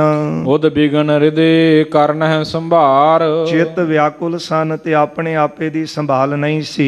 ਇਸ ਮੈਂ ਨ ਸੁਪਤ ਬਹੁ ਰਹਿਤ ਜਾਗ, ਰਾਤ ਦੇ ਸਮੇਂ ਵੀ ਨਹੀਂ ਸਨ ਸੌਂਦੇ ਤੇ ਬਹੁਤਾ ਸਮਾਂ ਮਾਤਾ ਜੀ ਜਾਗ ਕੇ ਬਤੀਤ ਕਰ ਰਹੇ ਨੇ। ਕਰ ਗੰਗ ਪੁੱਤਰ ਬਾਤੈ ਸੁਭਾਗ, ਮਾਤਾ ਗੰਗਾ ਜੀ ਆਪਣੇ ਭਾਗਾਂ ਵਾਲੇ ਪੁੱਤਰ ਦੀਆਂ ਗੱਲਾਂ ਸੇਵਕਾਂ ਦੇ ਨਾਲ ਦਾਸੀਆਂ ਦੇ ਨਾਲ ਕਰਦੇ ਹਨ। ਗੁਰੂ ਅਰਜੁਨ ਢਿੱਗ ਭਾਖੰਤ ਜਾਏ, ਫਿਰ ਧੰਨ ਗੁਰੂ ਅਰਜਨ ਦੇਵ ਸਾਹਿਬ ਜੀ ਦੇ ਕੋਲ ਜਾ ਕੇ ਮਾਤਾ ਜੀ ਬੇਨਤੀ ਕਰਦੇ ਨੇ। ਦਿਨ ਰੈਨ ਗੰਗ ਨਹਿ ਅਸਨ ਆਖਾਏ, ਤੇ ਇਸ ਤਰ੍ਹਾਂ ਚਿੱਤ ਵਿੱਚ ਮਾਤਾ ਗੰਗਾ ਜੀ ਇਸ ਤਰ੍ਹਾਂ ਦਿਨ ਰਹਿਣ ਗੰਗ ਦਿਨ ਰਾਤ ਮਾਤਾ ਗੰਗਾ ਜੀ ਇਸ ਤਰ੍ਹਾਂ ਬਤੀਤ ਕਰਦੇ ਨੇ ਤੇ ਰੁਚੀ ਦੇ ਨਾਲ ਪ੍ਰਸ਼ਾਦਾ ਨਹੀਂ ਸੀ ਛਕਦੇ। ਸੁਣ ਦੇਤ ਧੀਰ ਨਹਿ ਕਰੋ ਤਰਾਸ, ਧੰਨ ਗੁਰੂ ਅਰਜਨ ਦੇਵ ਸਾਹਿਬ ਜੀ ਮਾਤਾ ਗੰਗਾ ਜੀ ਦੇ ਬੋਲ ਸੁਣ ਕੇ ਇਹਨਾਂ ਨੂੰ ਧੀਰਜ ਦਿੰਦੇ ਸਨ ਤੇ ਬਚਨ ਕਹਿੰਦੇ ਸੀ, ਨਹਿ ਕਰੋ ਤਰਾਸ, ਤੁਸੀਂ ਮਨ ਵਿੱਚ ਕਿਸੇ ਤਰ੍ਹਾਂ ਦਾ ਡਰ ਨਾ ਰੱਖੋ। ਇਕ ਪਾਰ ਬ੍ਰਹਮ ਕੀ ਧਰੋਂ ਆਸ, ਇੱਕ ਅਕਾਲ ਪੁਰਖ ਪਰਮੇਸ਼ਰ ਵਾਹਿਗੁਰੂ ਦੀ ਮਨ ਵਿੱਚ ਆਸ ਰੱਖੋ,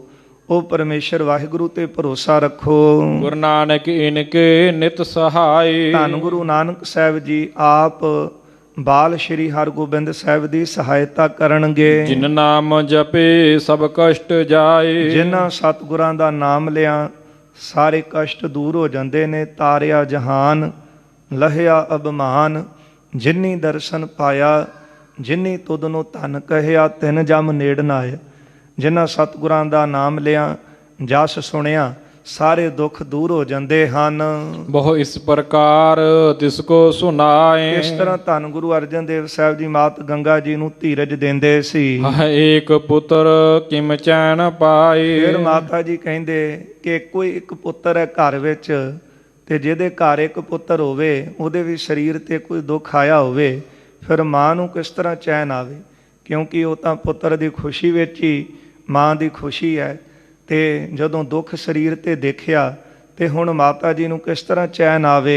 ਜਬ ਦਿਵਸ ਖਸ਼ਟਮ ਭਾ ਬਤੀਤ, ਇਸ ਤਰ੍ਹਾਂ ਜਦ 6ਵਾਂ ਦਿਨ ਬਤੀਤ ਹੋਇਆ ਹੈ, ਤਿਸ ਰਾਤ ਫਿਰੀ ਮੁਰਝਾਨ ਕੀਤ, ਉਸ ਰਾਤ 5ਵੀਂ ਜਿਹੜੀ ਰਾਤ ਸੀ ਉਹ ਰਾਤ ਸਰੀਰ ਦੇ ਉੱਤੇ ਜਿਹੜੀਆਂ ਫਿਮਣੀਆਂ ਸਨ ਜਿਹੜੀਆਂ ਚੇਚਕਦੀਆਂ ਤੇ ਉਹਦੇ ਵਿੱਚ ਮੋੜਾ ਪੈ ਗਿਆ। ਤਬ ਭਈ ਪ੍ਰਾਤ ਉਦਯੰਤ ਭਾਣ, 6ਵਾਂ ਦਿਨ ਚੜਿਆ ਹੈ, ਸਵੇਰ ਹੋਈ, ਸੂਰਜ ਪ੍ਰਕਾਸ਼ ਹੋਇਆ ਹੈ। ਸ੍ਰੀ ਹਰਗੋਬਿੰਦ ਆਖਿਆ ਮਹਾਨ, ਤੇ ਸ੍ਰੀ ਹਰਗੋਬਿੰਦ ਸਾਹਿਬ ਜੀ ਜਿਨ੍ਹਾਂ ਦੇ ਵਿਸ਼ਾਲ ਨੇਤਰ ਹਨ, ਬਿਕਸੇ ਵਿਸਾਲ ਜਨ ਕਮਲ ਪਤਰ, ਵੱਡੇ ਵੱਡੇ ਸਤਿਗੁਰਾਂ ਦੇ ਨੇਤਰ ਜਿਹੜੇ ਸੀ ਖਿੜੇ ਹਨ, ਮਾਨੋ ਸੂਰਜ ਚੜ੍ਹਨ ਦੇ ਨਾਲ ਜਿਸ ਤਰ੍ਹਾਂ ਕਮਲ ਦੀਆਂ ਪੰਖੜੀਆਂ ਖਿੜਦੀਆਂ ਨੇ ਨਾ, ਇਸ ਤਰ੍ਹਾਂ 6ਵੇਂ ਦਿਨ ਸ਼੍ਰੀ ਹਰਗੋਬਿੰਦ ਸਾਹਿਬ ਜੀ ਦੇ ਸਰੀਰ ਦੇ ਉੱਤੇ ਜਿਹੜੇ ਚੇਚਕ ਦੇ ਦਾਣੇ ਹੋਏ ਸਨ ਉਹਦੇ ਵਿੱਚ ਮੋੜਾ ਪਿਆ ਤੇ ਨੇਤਰ ਵੀ ਜਿਹੜੇ ਸਨ ਉਹ 6ਵੇਂ ਦਿਨ ਖੋਲ੍ਹੇ ਹਨ ਤੇ ਨੇਤਰ ਖਿੜੇ ਇਸ ਤਰ੍ਹਾਂ ਮਾਨੋ ਜਿਸ ਤਰ੍ਹਾਂ ਸੂਰਜ ਚੜ੍ਹਨ ਦੇ ਨਾਲ ਕਮਲ ਦੀਆਂ ਪੰਖੜੀਆਂ ਖਿੜਦੀਆਂ ਨੇ। ਇਕ ਮਾਤ ਆਨੰਦ ਅਤ ਭਾਵ ਚਿੱਤਰ, ਜਦੋਂ ਨੇਤਰ ਖੋਲਦਿਆਂ ਦੇਖਿਆ ਦੇਖ ਕੇ ਮਾਤਾ ਗੰਗਾ ਜੀ ਬੜੇ ਖੁਸ਼ ਹੋਏ, ਚਿੱਤ ਵਿੱਚ ਬੜੇ ਪ੍ਰਸੰਨ ਹੋਏ ਹਨ। ਕੁਛ ਭਾ ਭਰੋਸ ਦ੍ਰਿਗ ਰਹਿਆ ਦੋਸ, ਕੁਝ ਮਾਤਾ ਜੀ ਨੂੰ ਭਰੋਸਾ ਹੋਇਆ ਕਿ ਜਿਹੜੇ ਨੇਤਰ ਹਨ ਉਹ ਬਾਲਕ ਦੇ ਸਲਾਮਤ ਨੇ। ਇਸੇ ਗੱਲ ਦੀ ਚਿੰਤਾ ਬਹੁਤੀ ਸੀ ਕਿਉਂਕਿ ਸਰੀਰ ਦੇ ਉੱਤੇ ਇਹ ਚੇਚਕ ਦੇ ਦਾਣੇ ਨਿਕਲ ਆਉਣੇ ਇਹ ਆਮ ਗੱਲ ਹੈ, ਪਰ ਨੇਤਰਾਂ ਦੇ ਵਿੱਚ ਨਿਕਲ ਆਉਣੇ, ਨੇਤਰ ਬੰਦ ਹੋ ਜਾਣੇ, ਨੇਤਰਾਂ ਤੋਂ ਦਿਖਣਾ ਹੀ ਨਾ, ਇਸ ਗੱਲ ਦੀ ਮਾਤਾ ਜੀ ਨੂੰ ਬਹੁਤ ਚਿੰਤਾ ਸੀ ਕਿ ਇਹਨਾਂ ਕਰਕੇ ਕਿਤੇ ਬਾਲਕ ਦੇ ਨੇਤਰਾਂ ਦੇ ਉੱਤੇ ਕੋਈ ਅਸਰ ਨਾ ਪਵੇ। ਪਰ ਜਦੋਂ 6ਵਾਂ ਦਿਨ ਹੋਇਆ ਸੋ ਮੋੜਾ ਪਿਆ ਸਰੀਰ ਤੇ ਨੇਤਰ ਸਤਿਗੁਰਾਂ ਦੇ ਕਮਲ ਸਰੀਖੇ ਖਿੜੇ ਦੇਖੇ। ਆਪਣੇ ਬਾਲ ਦੇ ਨੇਤਰ ਖੁੱਲੇ ਦੇਖ ਕਰਕੇ ਮਾਤਾ ਗੰਗਾ ਜੀ ਨੂੰ ਕੁਝ ਭਰੋਸਾ ਹੋਇਆ। ਇਹ ਦੇਖ ਕੇ ਮਨ ਜਿਹੜਾ ਸੀ ਪ੍ਰਸੰਨ ਹੋਇਆ। ਸੁਤ ਕੋ ਸਰੀਰ ਕੀ ਆਏ ਹੋਸ਼, ਆਪਣੇ ਪੁੱਤਰ ਨੂੰ ਦੇਖਿਆ ਤੇ ਪੁੱਤਰ ਨੂੰ ਕੁਝ ਸਰੀਰ ਦੀ ਹੋਸ਼ ਆਈ ਹੈ। ਕੁਛ ਅਲਪ ਕੀਨ ਮੁਖ ਖਾਨ ਪਾਣ, ਕੁਝ ਥੋੜਾ ਜਿਹਾ ਜਿਹੜਾ ਭੋਜਨ ਸੀ, ਜਦੋਂ ਸਰੀਰ ਠੀਕ ਹੁੰਦਾ ਸੀ ਤੇ ਉਸ ਵੇਲੇ ਕੁਝ ਕੁ ਭੋਜਨ ਜਿਹੜਾ ਸੀ ਆਪ ਜੀ ਨੇ ਛਕਿਆ ਹੈ। ਇਕ ਸਭ ਕੋ ਟੰਬ ਬੜ ਮੋਦ ਠਾਣ, ਤੇ ਸ੍ਰੀ ਹਰਗੋਬਿੰਦ ਸਾਹਿਬ ਜੀ ਨੂੰ ਕੁਝ ਖਾਂਦਿਆਂ ਨੂੰ ਦੇਖ ਕੇ ਸਾਰਾ ਪਰਿਵਾਰ ਜਿਹੜਾ ਸੀ ਬਹੁਤ ਖੁਸ਼ ਹੋਇਆ। ਹੋਰ ਭੇਸ ਧੀਰ ਬੋਲਤ ਪ੍ਰਸੰਨ, ਸਾਰਿਆਂ ਦੇ ਹਿਰਦੇ ਧੀਰੇ ਦੇ ਸਹਿਤ ਹੋਏ, ਆਪਸ ਵਿੱਚ ਪ੍ਰਸੰਨ ਹੋ ਕੇ ਬੋਲਣ ਲੱਗੇ ਹਨ। ਸਭ ਕਹੈ ਗੁਰੂ ਨਾਨਕ ਸੋ ਧੰਨ। ਹੁਣ ਸਾਰੇ ਸ੍ਰੀ ਹਰਗੋਬਿੰਦ ਸਾਹਿਬ ਜੀ ਨੂੰ ਦੇਖ ਕੇ, ਹੱਸਦਿਆਂ ਦੇਖ ਕੇ, ਕੁਝ ਖਾਂਦਿਆਂ ਦੇਖ ਕੇ ਸਾਰੇ ਕਹਿੰਦੇ ਨੇ ਗੁਰੂ ਨਾਨਕ ਸਾਹਿਬ ਜੀ ਤੁਸੀਂ ਧੰਨ ਹੋ, ਤੁਸੀਂ ਧੰਨ ਹੋ। ਦੁਖ ਸਮੈ ਆਨ ਹੋਏ ਸਹਾਈ, ਗੁਰੂ ਨਾਨਕ ਸਾਹਿਬ ਜੀ ਨੇ ਕਿਰਪਾ ਕੀਤੀ ਹੈ, ਦੁੱਖ ਦੇ ਸਮੇਂ ਸਤਿਗੁਰੂ ਜੀ ਸਹਾਈ ਹੋਏ ਹਨ।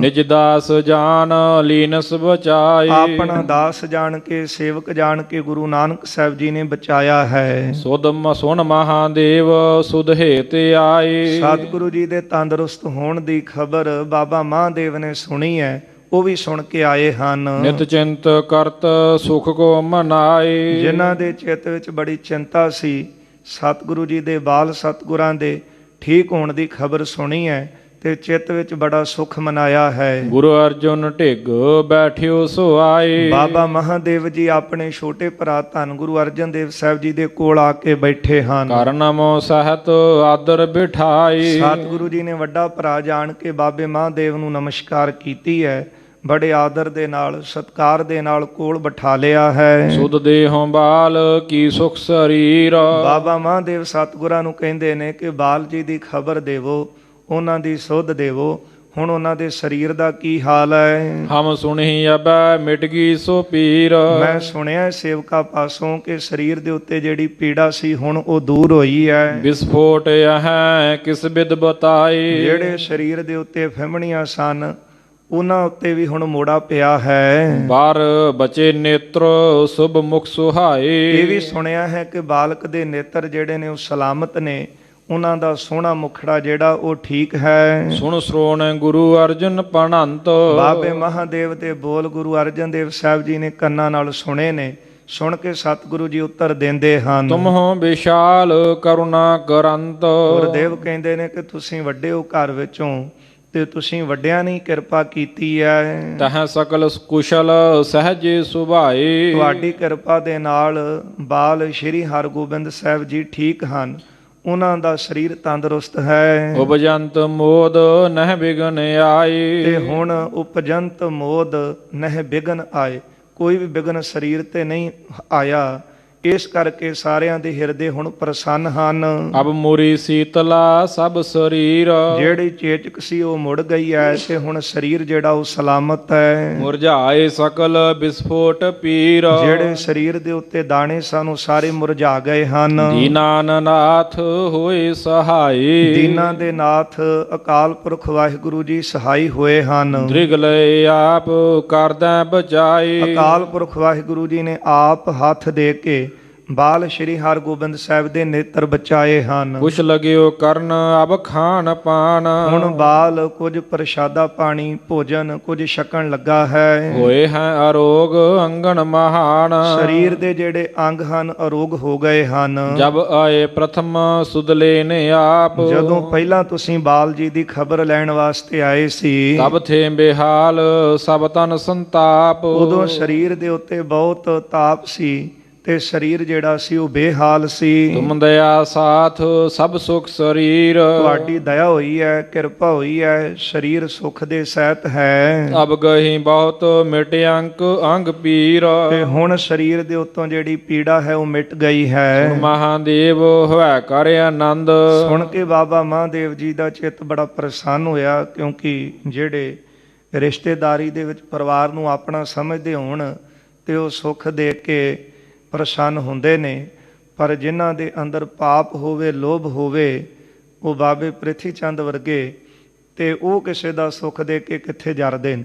ਪਰ ਬਾਬਾ ਮਹਾਦੇਵ ਨੇਕ ਬਿਰਤੀ ਵਾਲੇ ਨੇ ਸਤਿਗੁਰਾਂ ਦੇ ਮੁਖੋਂ ਸਤਿਗੁਰੂ ਸ੍ਰੀ ਹਰਗੋਬਿੰਦ ਸਾਹਿਬ ਜੀ ਦੀ ਸੁਖ ਸਾਂਦ ਪੁੱਛੀ ਹੈ ਤੇ ਸੁਣ ਕੇ ਮਨ ਵਿੱਚ ਬੜੇ ਪ੍ਰਸੰਨ ਹੋਏ ਹਨ। ਤਬ ਦਈ ਆਸ਼ਿਖਾ ਸੁਖ ਬੇਲੰਦ, ਅਸੀਸ ਦਿੱਤੀ ਹੈ ਪਿਆਰ ਦੇ ਨਾਲ ਕਿ ਸਦਾ ਸੁਖੀ ਰਹੋ। ਹੁਣ ਆਇਓ ਪ੍ਰਿਥਿਆ ਕਪਟ ਧਾਰ, ਹੁਣ ਬਾਬਾ ਮਹਾਦੇਵ ਤਾਂ ਬੜੇ ਪ੍ਰੇਮ ਦੇ ਨਾਲ ਹਿਰਦੇ ਵਿੱਚ ਪਿਆਰ ਲੈ ਕੇ ਆਏ ਸੀ, ਪਰ ਬਾਬਾ ਪ੍ਰਿਥੀ ਚੰਦ ਹੈ ਇਹ ਵੀ ਵੱਡਾ ਘਰ ਵਿੱਚੋਂ, ਪਰ ਇਹਦੇ ਅੰਦਰ ਕਪਟ ਸੀ, ਇਹਦੇ ਅੰਦਰ ਛਲ ਸੀ, ਮਨ ਵਿੱਚ ਕੁਝ ਹੋਰ ਉੱਪਰੋਂ ਕੁਝ ਹੋਰ ਹੈ। ਉਰ ਮੈਂ ਅਨਰਥ ਮੁਖ ਮ੍ਰਿਦੂ ਉਚਾਰ, ਆਪਣੇ ਮਨ ਵਿੱਚ ਤਾਂ ਅਨਰਥ ਲੈ ਕੇ ਆਇਆ ਹੈ ਕਿ ਗੁਰੂ ਅਰਜਨ ਦੇਵ ਸਾਹਿਬ ਦਾ ਘਰ ਵਿਗਾੜ ਪਵੇ, ਨੁਕਸਾਨ ਹੋਵੇ, ਦੁੱਖ ਹੋਣ, ਬਾਲ ਸ਼੍ਰੀ ਹਰਗੋਬਿੰਦ ਸਾਹਿਬ ਖਤਮ ਹੋ ਜਾਣ।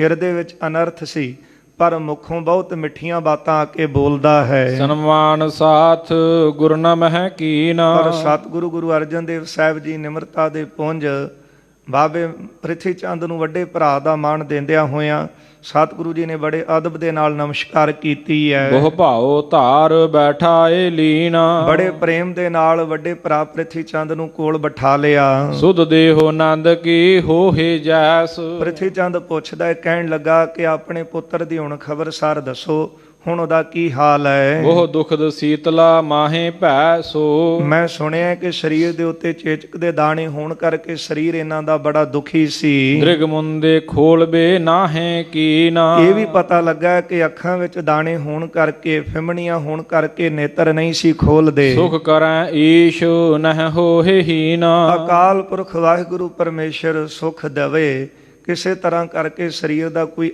ਅੰਗ ਭੰਗ ਨਾ ਹੋਵੇ। ਇਹ ਮੂੰਹ ਦੇ ਬੋਲ ਸਨ, ਪਰ ਹਿਰਦੇ ਵਿੱਚ ਮਨ ਵਿੱਚ ਕਪਟ ਸੀ, ਅੰਦਰ ਛਲ ਸੀ, ਤੇ ਉੱਪਰੋਂ ਉੱਪਰੋਂ ਕਹਿੰਦਾ ਹੈ ਕਿ ਸਰੀਰ ਸਦਾ ਸੁਖੀ ਹੀ ਰਹੇ। ਗੁਰੂ ਕਹਿਓ ਪ੍ਰਭੂ ਹੋਵਹਿ ਸਹਾਏ, ਧੰਨ ਗੁਰੂ ਅਰਜਨ ਦੇਵ ਸਾਹਿਬ ਜੀ ਕਹਿੰਦੇ ਨੇ ਕਿ ਅਕਾਲ ਪੁਰਖ ਵਾਹਿਗੁਰੂ ਜੀ ਨੇ ਸਹਾਇਤਾ ਕੀਤੀ ਹੈ। ਤੁਮਰੀ ਕਿਰਪਾ ਸੋ ਦਹਿ ਬਚਾਏ, ਤੁਹਾਡੀ ਵੱਡਿਆਂ ਦੀਆਂ ਅਸੀਸਾਂ ਦੇ ਨਾਲ ਪ੍ਰਮਾਤਮਾ ਅਕਾਲ ਪੁਰਖ ਵਾਹਿਗੁਰੂ ਜੀ ਬਚਾ ਰਹੇ ਹਨ। ਜੀਵਨ ਅਧੀਨ ਇਹ ਨਾਹੇ ਕਾਰ, ਇਹ ਜਿਹੜੀ ਕਾਰ ਹੈ ਜ਼ਿੰਦਗੀ ਦੀ, ਇਹ ਜੀਵਾਂ ਦੇ ਅਧੀਨ ਨਹੀਂ ਹੈ ਕਿ ਜੇ ਮਨੁੱਖ ਸੋਚੇ ਕਿ ਸਾਰਾ ਕੁਝ ਮੇਰੇ ਹੀ ਵੱਸ ਦੀ ਗੱਲ ਹੈ। ਸਤਿਗੁਰੂ ਕਹਿੰਦੇ ਨੇ ਕਿ ਜਿਹੜੀ ਕਾਰ ਹੈ ਚੱਲ ਰਹੀ ਸੰਸਾਰ ਦੇ ਅੰਦਰ, ਜਿਵ ਤਿਸ ਭਾਵੈ ਤਿਵੈ ਚਲਾਵੈ, ਜਿਵ ਹੋਵੈ ਫੁਰਮਾਨ। ਜਿਸ ਤਰ੍ਹਾਂ ਵਾਹਿਗੁਰੂ ਨੂੰ ਭਾਉਂਦਾ ਹੈ, ਉਹ ਪਰਮੇਸ਼ਰ ਆਪ ਹੀ ਹੁਕਮ ਦੇ ਵਿੱਚ ਸਾਰੀ ਸ੍ਰਿਸ਼ਟੀ ਨੂੰ ਨੱਥਿਆ ਹੋਇਆ ਹੈ। ਇਸੇ ਕਰਕੇ ਤਾਂ ਉਹਨੂੰ ਕਰਤਾਰ ਕਹਿੰਦੇ ਨੇ। ਰੋਜੀ ਰੂਪੀ ਤਾਰ ਵੀ ਪਰਮੇਸ਼ਰ ਦੇ ਹੱਥ ਹੈ, ਨਹੀਂ ਤਾਂ ਬੰਦਾ ਬੰਦੇ ਨੂੰ ਖਾਂਦਾ ਕਿੱਥੇ ਵੇਖ ਕੇ ਜਰਦਾ ਹੈ।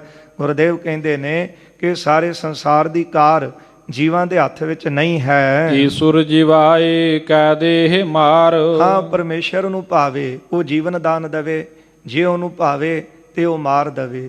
ਜ਼ੋਰ ਨਾ ਜੀਵਨ ਮਰਨ ਨਾ ਹੈ ਜ਼ੋਰ, ਨਾ ਕੋਈ ਜ਼ੋਰ ਨਾਲ ਕਿਸੇ ਨੂੰ ਮਾਰ ਸਕੇ, ਨਾ ਜੀਵਨ ਦਾਨ ਦੇ ਸਕੇ, ਕਿਉਂਕਿ ਸਾਰੀ ਕਾਰ ਹੁਕਮ ਪਰਮਾਤਮਾ ਦਾ ਹੈ, ਉਹਦੇ ਹੱਥ ਵਿੱਚ ਹੈ। ਇਕ ਆਸ ਪ੍ਰਭੂ ਕੀ ਧਰਹਿ ਚੀਤ, ਇਸ ਲਈ ਅਸੀਂ ਆਪਣੇ ਚਿੱਤ ਵਿੱਚ ਇੱਕ ਅਕਾਲ ਪੁਰਖ ਵਾਹਿਗੁਰੂ ਦੀ ਆਸ ਰੱਖਦੇ ਹਾਂ।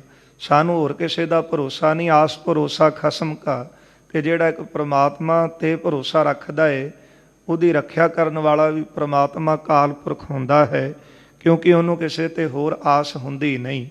ਤੇ ਗੁਰਦੇਵ ਕਹਿੰਦੇ ਨੇ ਕਿ ਜਿਹਦੇ ਹੱਥ ਸਾਰਿਆਂ ਦੀ ਕਾਰ ਹੈ ਉਹ ਪ੍ਰਮਾਤਮਾ ਹੈ, ਤੇ ਉਹਨੂੰ ਭਾਵੇ ਤਾਂ ਉਹ ਜੀਵਨ ਦਾਨ ਦੇਵੇ, ਉਹਨੂੰ ਭਾਵੇ ਤਾਂ ਉਹ ਮੌਤ ਦਿੰਦਾ ਹੈ। ਜੋ ਸਕਲ ਜਗਤ ਦੁਖ ਸੁਖ ਹੈ ਕੀਤ, ਜੋ ਪਰਮੇਸ਼ਰ ਵਾਹਿਗੁਰੂ ਸਾਰੇ ਸੰਸਾਰ ਨੂੰ ਦੁੱਖ ਸੁੱਖ ਦੇਣ ਵਾਲਾ ਹੈ। ਇਮ ਸੁਣੀ ਪ੍ਰਿਥੀਏ ਜਾਣ ਲੀਨਾ, ਜਦੋਂ ਬਾਬੇ ਪ੍ਰਿਥੀ ਚੰਦ ਨੇ ਇਹ ਬੋਲ ਗੁਰੂ ਅਰਜਨ ਦੇਵ ਸਾਹਿਬ ਜੀ ਦੇ ਮੁਖੋਂ ਸੁਣੇ ਤੇ ਮਨ ਵਿੱਚ ਇਸ ਤਰ੍ਹਾਂ ਸੋਚਿਆ, ਨਹਿ ਕੁਸ਼ਲ ਇਨਹੁ ਕੇ ਕਸ਼ਟ ਭੀਨਾ, ਇਹਨੇ ਸੋਚਿਆ ਕਿ ਇਹਨਾਂ ਦੇ ਘਰ ਲੱਗਦਾ ਹੈ ਕਿ ਸੁੱਖ ਸਾਂਦ ਨਹੀਂ ਹੈ, ਕਿਉਂਕਿ ਗੁਰੂ ਅਰਜਨ ਦੇਵ ਸਾਹਿਬ ਨੇ ਉੱਤਰ ਹੀ ਦਿੱਤਾ ਹੈ ਕਿ ਸਾਰੀ ਕਾਰ ਪਰਮਾਤਮਾ ਦੇ ਹੱਥ ਹੈ, ਦੁੱਖ ਸੁੱਖ ਵੀ ਉਹਦੇ ਹੱਥ ਨੇ, ਤੇ ਉਹਨੂੰ ਭਾਵੇਂ ਜੀਵਨ ਦਾਨ ਦੇਵੇ, ਉਹਨੂੰ ਭਾਵੇਂ ਉਹ ਮਾਰ ਸਕਦਾ ਹੈ। ਮਾਰਾ ਰੱਖੈ ਏਕੋ ਆਪ। ਤੇ ਜਦੋਂ ਇਹ ਬਚਨ ਸਤਿਗੁਰਾਂ ਦੇ ਮੂੰਹੋਂ ਸੁਣੇ ਤੇ ਪ੍ਰਿਥੀ ਚੰਦ ਨੇ ਸੋਚਿਆ ਕਿ ਲੱਗਦਾ ਘਰ ਵਿੱਚ ਇਹਨਾਂ ਦੇ ਸੁੱਖ ਸਾਂਦ ਨਹੀਂ ਹੈ। ਮੁਖ ਸ਼ੋਕਵਾਨ ਕਰਕੇ ਦਿਖਾਏ, ਆਪਣਾ ਜਿਹੜਾ ਮੂੰਹ ਸੀ ਨਾ ਬੜਾ ਦੁਖੀ ਕਰ ਲਿਆ, ਜਿਸ ਤਰ੍ਹਾਂ ਚਿਹਰੇ ਤੇ ਬੜੇ ਉਦਾਸੀ ਹੁੰਦੀ ਹੈ ਤੇ ਬੜਾ ਉਦਾਸ ਜਿਹਾ ਹੋ ਕੇ ਦਿਖਾਉਂਦਾ ਸੀ। ਚਿਤ ਮੈਂ ਆਨੰਦ ਅਧ ਕੈ ਵਧਾਏ, ਪਰ ਆਪਣੇ ਚਿੱਤ ਵਿੱਚ ਇਹਨੇ ਆਨੰਦ ਜਿਹੜਾ ਸੀ ਹੋਰ ਵਧਾ ਲਿਆ। ਕਿਸੇ ਦਾ ਦੁੱਖ ਦੇਖ ਕੇ ਤੇ ਚਿੱਤ ਜਿਹੜਾ ਸੀ ਉਹ ਆਨੰਦਿਤ ਹੋ ਜਾਣਾ, ਇਹ ਜਿਹੜੇ ਨੇ ਈਰਖਾਲੂ ਲੋਕ, ਉਹਨਾਂ ਦਾ ਸੁਭਾਅ ਹੁੰਦਾ ਹੈ। ਜਦੋਂ ਸੁਣਿਆ, ਮਨ ਹੀ ਮਨ ਮਹਿਸੂਸ ਕੀਤਾ ਤੇ ਇਹ ਸੋਚਿਆ ਕਿ ਇਹਨਾਂ ਦੇ ਘਰ ਕੋਈ ਵੱਡਾ ਦੁੱਖ ਹੋਣਾ ਹੈ। ਇਸ ਲਈ ਬਾਬੇ ਪ੍ਰਿਥੀ ਚੰਦ ਨੇ ਮਨ ਵਿੱਚ ਆਪਣਾ ਜਿਹੜਾ ਆਨੰਦ ਸੀ ਹੋਰ ਵਧਾ ਲਿਆ। ਉਠ ਗਇਓ ਸਦਨ ਕਪਟੀ ਵਿਸਾਲ, ਵੱਡਾ ਕਪਟੀ, ਵੱਡਾ ਮਨ ਵਿੱਚ ਛਲ ਸੀ, ਧੋਖਾ ਸੀ, ਤੇ ਇਸ ਤਰ੍ਹਾਂ ਉੱਪਰੋਂ ਮਿੱਠੀਆਂ ਮਿੱਠੀਆਂ ਗੱਲਾਂ ਕਰਕੇ ਆਪਣੇ ਘਰ ਨੂੰ ਚਲਾ ਗਿਆ। ਹਿਰਦ ਮੈਂ ਗੁਣੰਤ ਨਹਿ ਜੀਏ ਬਾਲ, ਹਿਰਦੇ ਵਿੱਚ ਸੋਚਦਾ ਸੀ ਕਿ ਲੱਗਦਾ ਹੈ ਕਿ ਇਹਨਾਂ ਦਾ ਬਾਲਕ ਸ਼੍ਰੀ ਹਰਗੋਬਿੰਦ ਸਾਹਿਬ ਇਹ ਹੁਣ ਲੰਮਾ ਸਮਾਂ ਨਹੀਂ ਜੀਣਗੇ। ਇਮ ਭਇਓ ਦਿਵਸ ਸਪਤਮ ਬਤੀਤ, ਇਸ ਤਰ੍ਹਾਂ 7ਵਾਂ ਜਿਹੜਾ ਦਿਨ ਸੀ ਉਹ ਬਤੀਤ ਹੋਇਆ ਹੈ। ਸ੍ਰੀ ਹਰਗੋਬਿੰਦ ਤਨ ਆਨੰਦ ਥੀਤ, ਸ਼੍ਰੀ ਹਰਗੋਬਿੰਦ ਸਾਹਿਬ ਜੀ ਦੇ ਸਰੀਰ ਦੇ ਉੱਤੇ ਬਹੁਤ ਸੁੱਖ ਆਇਆ, ਸਰੀਰ ਆਨੰਦਿਤ ਹੋਇਆ, ਸਰੀਰ ਜਿਹੜਾ ਸੀ ਉਹ ਤੰਦਰੁਸਤ ਹੋਇਆ ਹੈ। ਰੁਚ ਸੰਗ ਕੀਨ ਤਬ ਖਾਨ ਪਾਨ, 7ਵੇਂ ਦਿਨ ਸ਼੍ਰੀ ਹਰਗੋਬਿੰਦ ਸਾਹਿਬ ਜੀ ਰੁਚੀ ਦੇ ਨਾਲ ਛਕਣ ਲੱਗੇ ਨੇ ਜਲ ਪਾਨ। ਵਿਕਸੇ ਮਨੋਗ ਲੋਚਨ ਮਹਾਨ, ਨੇਤਰ ਜਿਹੜੇ ਸਨ ਸਤਿਗੁਰੂ ਜੀ ਦੇ ਕਮਲ ਸਰੀਖੇ ਉਹ ਖਿੜ ਗਏ ਹਨ। ਤਬ ਲਗੇ ਸ਼ੁਸ਼ਕ ਹੋਵਨ ਸੁਖੇਨ, ਜਿਹੜੇ ਸਰੀਰ ਦੇ ਉੱਤੇ ਫਿੰਬਣੀਆਂ ਹੋਈਆਂ ਸਨ ਉਹ ਸਾਰੀਆਂ ਸੁੱਕਣ ਲੱਗੀਆਂ ਨੇ। ਵਿਸਫੋਟ ਹੁਤੇ ਭਰਪੂਰ ਜੇਨ, ਉਹ ਭਰੇ ਹੋਏ ਜਿਹੜੇ ਦਾਣੇ ਸੀ ਸੁੱਕ ਗਏ ਹਨ।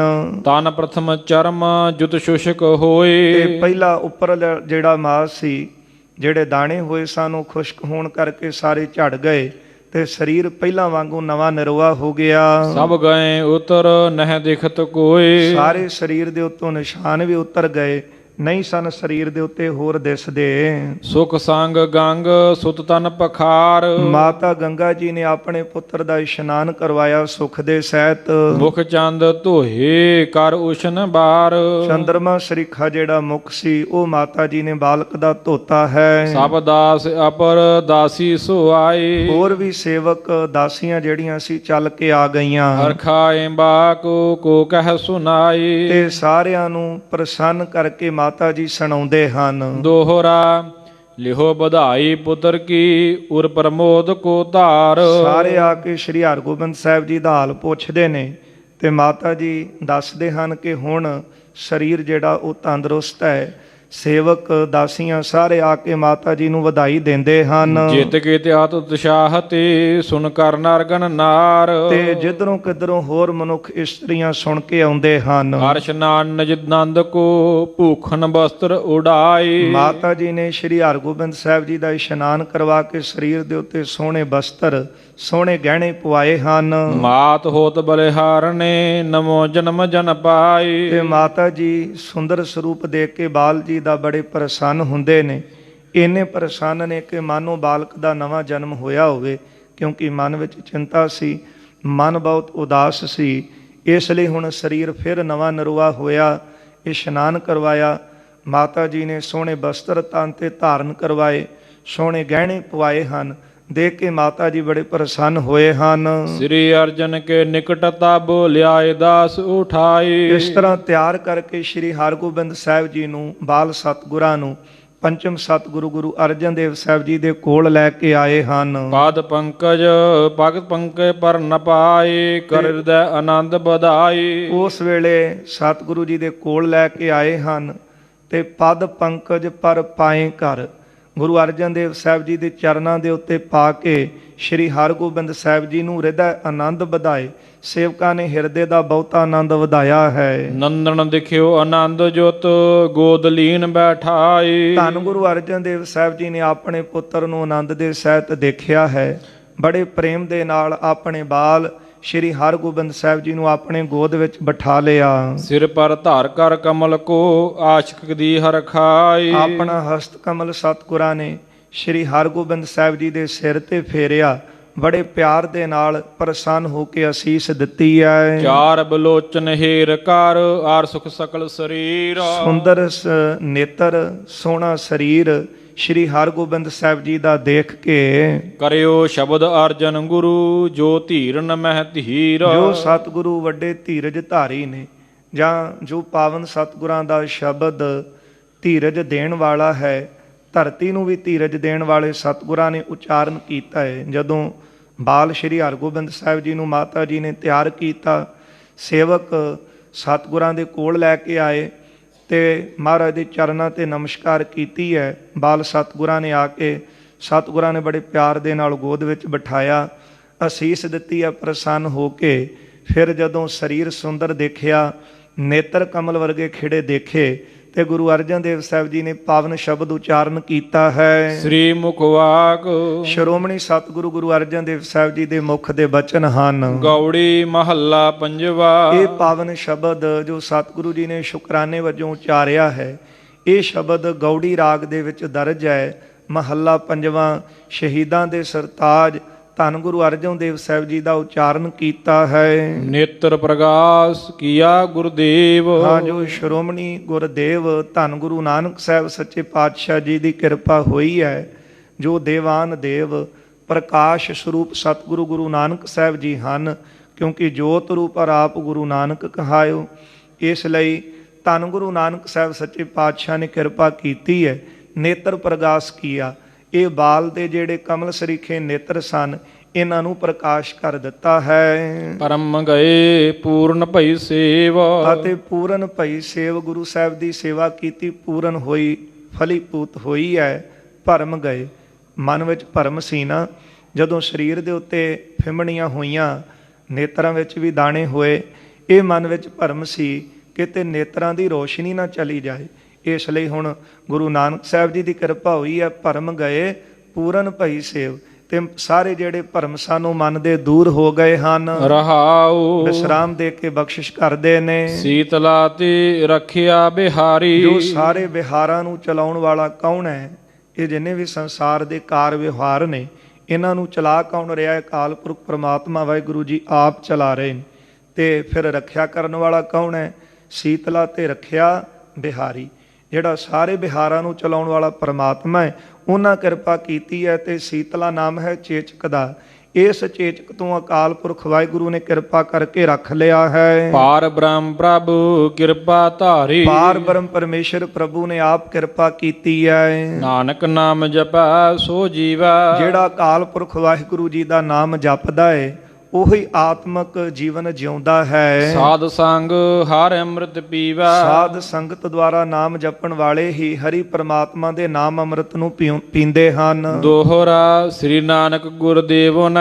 ਧੰਨ ਗੁਰੂ ਨਾਨਕ ਦੇਵ ਸਾਹਿਬ ਸੱਚੇ ਪਾਤਸ਼ਾਹ ਜੀ ਨੇ ਕਰੇ ਸੁਨੈਣ ਪ੍ਰਕਾਸ਼। ਇਹ ਬਾਲ ਸ਼੍ਰੀ ਹਰਗੋਬਿੰਦ ਸਾਹਿਬ ਦੇ ਨੇਤਰ ਪ੍ਰਕਾਸ਼ ਕੀਤੇ ਹਨ। ਰਛਾ ਕੀਣ ਸਹਾਥ ਦਾ। ਆਪਣਾ ਮਿਹਰ ਭਰਿਆ ਹੱਥ ਦੇ ਕੇ ਬਾਲ ਸਤਿਗੁਰਾਂ ਦੀ ਰੱਖਿਆ ਕੀਤੀ ਹੈ। ਲਖ ਪੂਰੀ ਮਮਿਆ ਤੇ ਮੇਰੀ ਆਸਾ ਜਾਣ ਕੇ ਪੂਰੀ ਕੀਤੀ। ਗੁਰੂ ਅਰਜਨ ਦੇਵ ਸਾਹਿਬ ਜੀ ਨੂੰ ਜਦੋਂ ਮਾਤ ਗੰਗਾ ਜੀ ਨੇ ਬੇਨਤੀਆਂ ਕਰਨੀਆਂ, ਤੇ ਫਿਰ ਗੁਰੂ ਅਰਜਨ ਦੇਵ ਸਾਹਿਬ ਜੀ ਨੇ ਵੱਡੇ ਸਤਿਗੁਰਾਂ ਦਾ ਉਹਨਾਂ ਦੇ ਚਰਨਾਂ 'ਚ ਹੀ ਬੇਨਤੀਆਂ ਕੀਤੀਆਂ, ਕਿਉਂਕਿ ਸਤਿਗੁਰੂ ਆਪ ਇਹਦਾ ਜ਼ਿਕਰ ਕਰਦੇ। ਇੱਥੇ ਹੋਰ ਕਿਸੇ ਦੀ ਓਟ ਦਾ ਆਸਰੇ ਦਾ ਜ਼ਿਕਰ ਨਹੀਂ ਆਇਆ, ਕਿਉਂਕਿ ਸ਼ੁਕਰਾਨੇ ਵਜੋਂ ਮਹਾਰਾਜ ਜੀ ਨੇ ਹੋਰ ਵੀ ਪਾਵਨ ਸ਼ਬਦ ਸੰਗਤ ਜੀ ਉਚਾਰਨ ਕੀਤੇ, ਜੋ ਸ੍ਰੀ ਗੁਰੂ ਗ੍ਰੰਥ ਸਾਹਿਬ ਮਹਾਰਾਜ ਜੀ ਦੇ ਅੰਦਰ ਦਰਜ ਹਨ। ਉਹ ਪਾਵਨ ਸ਼ਬਦ ਨੇ, ਸੀਤਲਾ ਠਾਕਰ ਹਾਈ ਬਿਗਨ ਗਏ ਹਰ ਨਾਈ। ਇਹ ਪਾਵਨ ਸ਼ਬਦ ਸਤਿਗੁਰੂ ਗੁਰੂ ਅਰਜਨ ਦੇਵ ਸਾਹਿਬ ਜੀ ਨੇ ਉਚਾਰੇ ਨੇ। ਹਰ ਗੋਬਿੰਦ ਪ੍ਰਭ ਰਾਖਿਆ, ਪ੍ਰਭ ਧਾਰ ਕਿਰਪਾ, ਪ੍ਰਭ ਹਾਥ ਦੇ ਰਾਖਿਆ, ਹਰ ਗੋਬਿੰਦ ਨਵਾਂ ਨਰੋਆ। ਇਹ ਪਾਵਨ ਸ਼ਬਦ ਜਿਹੜੇ ਸੀ ਗੁਰੂ ਅਰਜਨ ਦੇਵ ਸਾਹਿਬ ਜੀ ਨੇ ਸ਼ੁਕਰਾਨੇ ਵਜੋਂ ਉਚਾਰੇ ਹਨ। ਇਸ ਲਈ ਗੁਰਦੇਵ ਕਹਿੰਦੇ ਨੇ ਕਿ ਲਖ ਪੂਰੀ ਮਮ ਆਸ, ਹੱਥ ਦੇ ਕੇ ਗੁਰੂ ਨਾਨਕ ਸਾਹਿਬ ਨੇ ਰੱਖਿਆ ਕੀਤੀ ਹੈ, ਤੇ ਮੇਰੇ ਅੰਦਰ ਦੀਆਂ ਆਸਾਂ ਪੂਰੀਆਂ ਕੀਤੀਆਂ। ਜਦੋਂ ਵੀ ਇਸ ਤਰ੍ਹਾਂ ਦਾ ਸਮਾਂ ਆਇਆ, ਤੇ ਉਸ ਵਕਤ ਗੁਰੂ ਅਰਜਨ ਦੇਵ ਸਾਹਿਬ ਆਪ ਵੀ ਕਹਿੰਦੇ, ਮੈਂ ਅਕਾਲ ਪੁਰਖ ਦੀ ਆਸ ਰੱਖੀ, ਉਹਦੇ ਤੇ ਭਰੋਸਾ ਰੱਖਿਆ। ਆਉਣ ਵਾਲੇ ਸਮਿਆਂ 'ਚ ਜੇ ਕੋਈ ਹੋਰ ਵਿਘਨ ਖੜੇ ਹੋਣਗੇ, ਉੱਥੇ ਵੀ ਸਤਿਗੁਰੂ ਕਹਿੰਦੇ ਨੇ ਕਿ ਮੈਨੂੰ ਪਰਮੇਸ਼ਰ ਦੀ ਆਸ ਹੈ, ਮੈਂ ਸਭ ਕੁਛ ਛੋੜ ਪ੍ਰਭ ਤੂੰ ਹੀ ਧਿਆਇਆ। ਦੀਨ ਦੁਨੀ ਦੇ ਕਰਤਾ ਸਤਿਗੁਰੂ ਆਪ ਕਹਿੰਦੇ ਨੇ ਕਿ ਮੈਂ ਅਕਾਲ ਪੁਰਖ ਦੇ ਨਾਮ ਦਾ ਆਸਰਾ ਲਿਆ ਹੈ। ਇਸ ਲਈ ਸਾਨੂੰ ਵੀ ਉਪਦੇਸ਼ ਇਹੋ ਹੈ ਕਿ ਸਰੀਰ ਦੇ ਉੱਤੇ ਦੁੱਖ ਸੁੱਖ ਤਾਂ ਆਉਂਦੇ ਰਹਿੰਦੇ ਨੇ, ਪਰ ਕਿਸੇ ਤਰ੍ਹਾਂ ਦਾ ਸੋ ਸਰੀਰ 'ਤੇ ਦੁੱਖ ਆਵੇ ਸੁੱਖ ਆਵੇ, ਸਿੱਖ ਨੂੰ ਇੱਕੋ ਇੱਕ ਆਸ ਅਕਾਲ ਪੁਰਖ ਵਾਹਿਗੁਰੂ ਦੀ ਹੈ। ਗੁਰੂ ਨਾਨਕ ਸਾਹਿਬ ਜੀ ਨੇ ਸਾਨੂੰ ਇੱਕ ਪਰਮੇਸ਼ਰ ਦੇ ਲੜ ਲਾਇਆ, ਇੱਕ ਨਾਮ ਦੀ ਟੇਕ ਲੈਣੀ, ਇੱਕ ਪਰਮੇਸ਼ਰ ਦਾ ਆਸਰਾ ਲੈਣਾ, ਉਹਦੇ ਚਰਨਾਂ ਵਿੱਚ ਬੇਨਤੀਆਂ ਕਰਨ ਦੀ ਇਜਾਜ਼ਤ ਸਤਿਗੁਰਾਂ ਨੇ ਸਾਨੂੰ ਦੱਸੀ ਹੈ। ਗੁਰਦੇਵ ਕਹਿੰਦੇ ਨੇ ਮੇਰੇ ਮਨ ਦੀ ਆਸਾ ਪੂਰੀ ਕੀਤੀ ਕਿਹਨੇ? ਅਕਾਲ ਪੁਰਖ ਨੇ। ਜੇ ਆਸ ਇੱਕ ਤੇ ਰੱਖੀ ਤੇ ਪੂਰੀ ਫਿਰ ਪਰਮਾਤਮਾ ਇੱਕ ਹੀ ਕਰਦਾ ਹੈ। ਤੇ ਜੇ ਇੱਕ ਨੂੰ ਛੱਡ ਕੇ ਹੋਰ ਪਾਸੇ ਤੁਰੇ ਫਿਰੀਏ ਤੇ ਫਿਰ ਅਨੇਕਾਂ ਬੇੜੀਆਂ ਵਿੱਚ ਪੈਰ ਰੱਖਣ ਵਾਲਾ ਕਦੇ ਪਾਰ ਨਹੀਂ ਹੁੰਦਾ। ਇਉਂ ਮਹਾਰਾਜ ਕਹਿੰਦੇ ਮੇਰੀ ਆਸ ਅਕਾਲ ਪੁਰਖ ਜੀ ਨੇ ਪੂਰੀ ਕੀਤੀ ਹੈ। ਪੂਰਨ ਸੇਵਾ ਜਾਣ ਕਰ ਭਰਮ ਬਿਦਾਰਿਓ ਦੂਰ। ਸੇਵਕਾਂ ਦੀ ਸੇਵਾ ਜਾਣ ਕੇ ਅਕਾਲ ਪੁਰਖ ਨੇ ਮਨ ਦੇ ਭਰਮ ਦੂਰ ਕਰ ਦਿੱਤੇ ਹਨ। ਨਿਸ਼ਚੈ ਆਪਣੇ ਕਰ ਲਏ ਸਭ ਨਿੰਦਕ ਕਰ ਕੂਰ। ਨਿਸ਼ਚੈ ਕਰਕੇ ਭਰੋਸੇ ਕਰਕੇ ਆਪਣਾ ਕੀਤਾ ਤੇ ਨਿੰਦਕ ਜਿਹੜੇ ਸਨ ਉਹ ਝੂਠੇ ਕਰ ਦਿੱਤੇ। ਕਿਉਂਕਿ ਬਾਬੇ ਪ੍ਰਿਥੀ ਚੰਦ ਵਰਗੇ ਇਹ ਨਿੰਦਿਆ ਕਰਦੇ ਸਨ ਕਿ ਹੁਣ ਸਰੀਰ ਸਲਾਮਤ ਨਹੀਂ ਰਹਿਣਾ, ਪਰ ਜਿਹੜਾ ਪਰਮਾਤਮਾ ਦੀ ਟੇਕ ਲੈਂਦਾ ਹੈ ਸੋ ਉਸ ਪਰਮਾਤਮਾ ਦੇ ਅੱਗੇ ਕਿਹਦਾ ਜ਼ੋਰ ਚੱਲਦਾ ਹੈ। ਇਸ ਲਈ ਗੁਰਦੇਵ ਕਹਿੰਦੇ ਨਿੰਦਕ ਕਰ ਕੂਰ, ਵੱਡੇ ਵੱਡੇ ਨਿੰਦਕ ਪਰਮਾਤਮਾ ਨੇ ਝੂਠੇ ਕਰ ਦਿੱਤੇ। ਨਿਕਸੀ ਅਤਸ਼ਾ ਸੀਤਲਾ ਵੱਡੀ ਮਾਤਰਾ ਵਿੱਚ ਜਿਹੜੇ ਸਰੀਰ ਤੇ ਦਾਣੇ ਨਿਕਲੇ ਸਨ, ਤਿਸਤ ਹਵੈ ਰਖਵਾਰ। ਇਹਨਾਂ ਤੋਂ ਪਰਮਾਤਮਾ ਵਾਹਿਗੁਰੂ ਜੀ ਨੇ ਰੱਖਿਆ ਕੀਤੀ ਹੈ। ਦਾਸ ਉਦਾਰਿਓ ਆਪਣੋ ਆਪਣਾ ਦਾਸ ਜਾਣ ਕੇ ਉਧਾਰਿਆ ਤਾਰਿਆ ਹੈ, ਰੱਖਿਆ ਕੀਤੀ ਹੈ। ਭਾਰ ਬ੍ਰਹਮ ਕਰਤਾਰ ਪਾਰ ਬ੍ਰਹਮ ਪਰਮੇਸ਼ਰ ਕਰਤਾਰ ਵਾਹਿਗੁਰੂ ਜੀ ਨੇ ਸ੍ਰੀ ਗੁਰੂ ਨਾਨਕ ਨਾਮ ਕੋ ਧੰਨ ਗੁਰੂ ਨਾਨਕ ਦੇਵ ਮਹਾਰਾਜ ਜੀ ਦੇ ਨਾਮ ਨੂੰ ਜਪਤ ਹੋਏ ਚਰੰਜੀਵ। ਜਪਦਿਆਂ ਲੰਮੀਆਂ ਉਮਰਾਂ ਪ੍ਰਾਪਤ ਹੋਈਆਂ ਹਨ। ਸਾਧੂ ਬ੍ਰਿਧ ਕੇ ਵਾਕ ਤੇ ਫਿਰ ਪੂਰਨ ਸਾਧੂ ਬਾਬਾ ਬੁੱਢਾ ਸਾਹਿਬ ਜੀ ਦੇ ਬਚਨਾਂ ਦੇ ਸਦਕਾ ਦੁਖ ਹਰ ਅੰਮ੍ਰਿਤ ਪੀਵ। ਅਤੇ ਸਾਰੇ ਦੁੱਖਾਂ ਦਾ ਨਾਸ਼ ਹੋਇਆ ਅਤੇ ਨਾਮ ਰੂਪੀ ਅੰਮ੍ਰਿਤ ਜਿਹੜਾ ਸੀ ਇਹਨਾਂ ਨੇ ਪੀਤਾ ਹੈ ਤੇ ਸਰੀਰ ਜਿਹੜਾ ਸੀ ਉਹ ਨਵਾਂ ਨਰਵਾ ਹੋਇਆ। ਇਉਂ ਸ਼੍ਰੀ ਹਰਗੋਬਿੰਦ ਸਾਹਿਬ ਜੀ ਦੇ ਸਰੀਰ ਦੇ ਉੱਤੋਂ ਪੰਜਵੇਂ ਦਿਨ ਇਸ ਸਰੀਰ ਦੇ ਉੱਤੇ ਚੇਚਕ ਦੇ ਜਿਹੜੇ ਦਾਣੇ ਸਨ ਇਹਨਾਂ ਦਾ ਮੋੜਾ ਪਿਆ। ਇੱਕ ਅਕਾਲ ਪੁਰਖ ਵਾਹਿਗੁਰੂ ਜੀ ਦੇ ਚਰਨਾਂ ਦਾ ਭਰੋਸਾ ਰੱਖਿਆ, ਗੁਰੂ ਨਾਨਕ ਸਾਹਿਬ ਜੀ ਦੇ ਚਰਨਾਂ 'ਚ ਬੇਨਤੀਆਂ ਕੀਤੀਆਂ ਤੇ ਜਦੋਂ ਸਰੀਰ ਜਿਹੜਾ ਸੀ ਨਵਾਂ ਨਰਵਾ ਹੋਇਆ ਫਿਰ ਗੁਰੂ ਅਰਜਨ ਦੇਵ ਸਾਹਿਬ ਜੀ ਨੇ ਅਕਾਲ ਪੁਰਖ ਦਾ ਤੇ ਗੁਰੂ ਨਾਨਕ ਸਾਹਿਬ ਜੀ ਦਾ ਹੀ ਸ਼ੁਕਰਾਨਾ ਕੀਤਾ ਹੈ। ਸੋ ਸਤਿਗੁਰੂ ਕਿਰਪਾ ਕਰਨ। ਇੱਥੇ ਪ੍ਰਸੰਗ ਸਮਾਪਤ ਹੈ, ਸਮਾਂ ਵੀ ਸਮਾਪਤ ਹੈ ਜੀ। ਸਤਿਗੁਰੂ ਦਿੱਤਾ ਹੋਇਆ ਮਹਾਰਾਜ ਜੀਆਂ ਦਾ ਉਪਦੇਸ਼ ਸਾਡੇ ਹਿਰਦਿਆਂ ਵਿੱਚ ਵਸ ਜਾਵੇ। ਇਹਨਾਂ ਬਚਨਾਂ ਦੀ ਕਮਾਈ ਕਰ ਸਕੀਏ, ਲੋਕ ਸੁਖੀਏ ਪਰ ਲੋਕ ਸੁਹੇਲੇ ਹੋ ਸਕਣ। ਸਾਰੀਆਂ ਸੰਗਤਾਂ ਨੂੰ ਫੇਰ ਧੰਨ ਗੁਰੂ ਅਮਰਦਾਸ ਮਹਾਰਾਜ ਜੀ ਦੇ ਗੁਰਤਾ ਗੱਦੀ ਪੁਰਬ ਦੀਆਂ ਬਹੁਤ ਬਹੁਤ ਵਧਾਈਆਂ ਹੋਵਣ ਜੀ। ਸ੍ਰੀ ਗੁਰੂ ਨਾਨਕ ਨਾਮ ਕੋ ਜਪਤ ਹੋਏ ਚਰੰਜੀਵ। ਸਾਧੂ ਬ੍ਰਿਧ ਕੇ ਵਾਕ ਤੇ ਦੁਖ ਹਰਿ ਅੰਮ੍ਰਿਤ ਪੀਵ। ਵਾਹਿਗੁਰੂ ਜੀ ਕਾ ਖਾਲਸਾ, ਵਾਹਿਗੁਰੂ ਜੀ ਕੀ ਫਤਿਹ। ਅਚੋਤ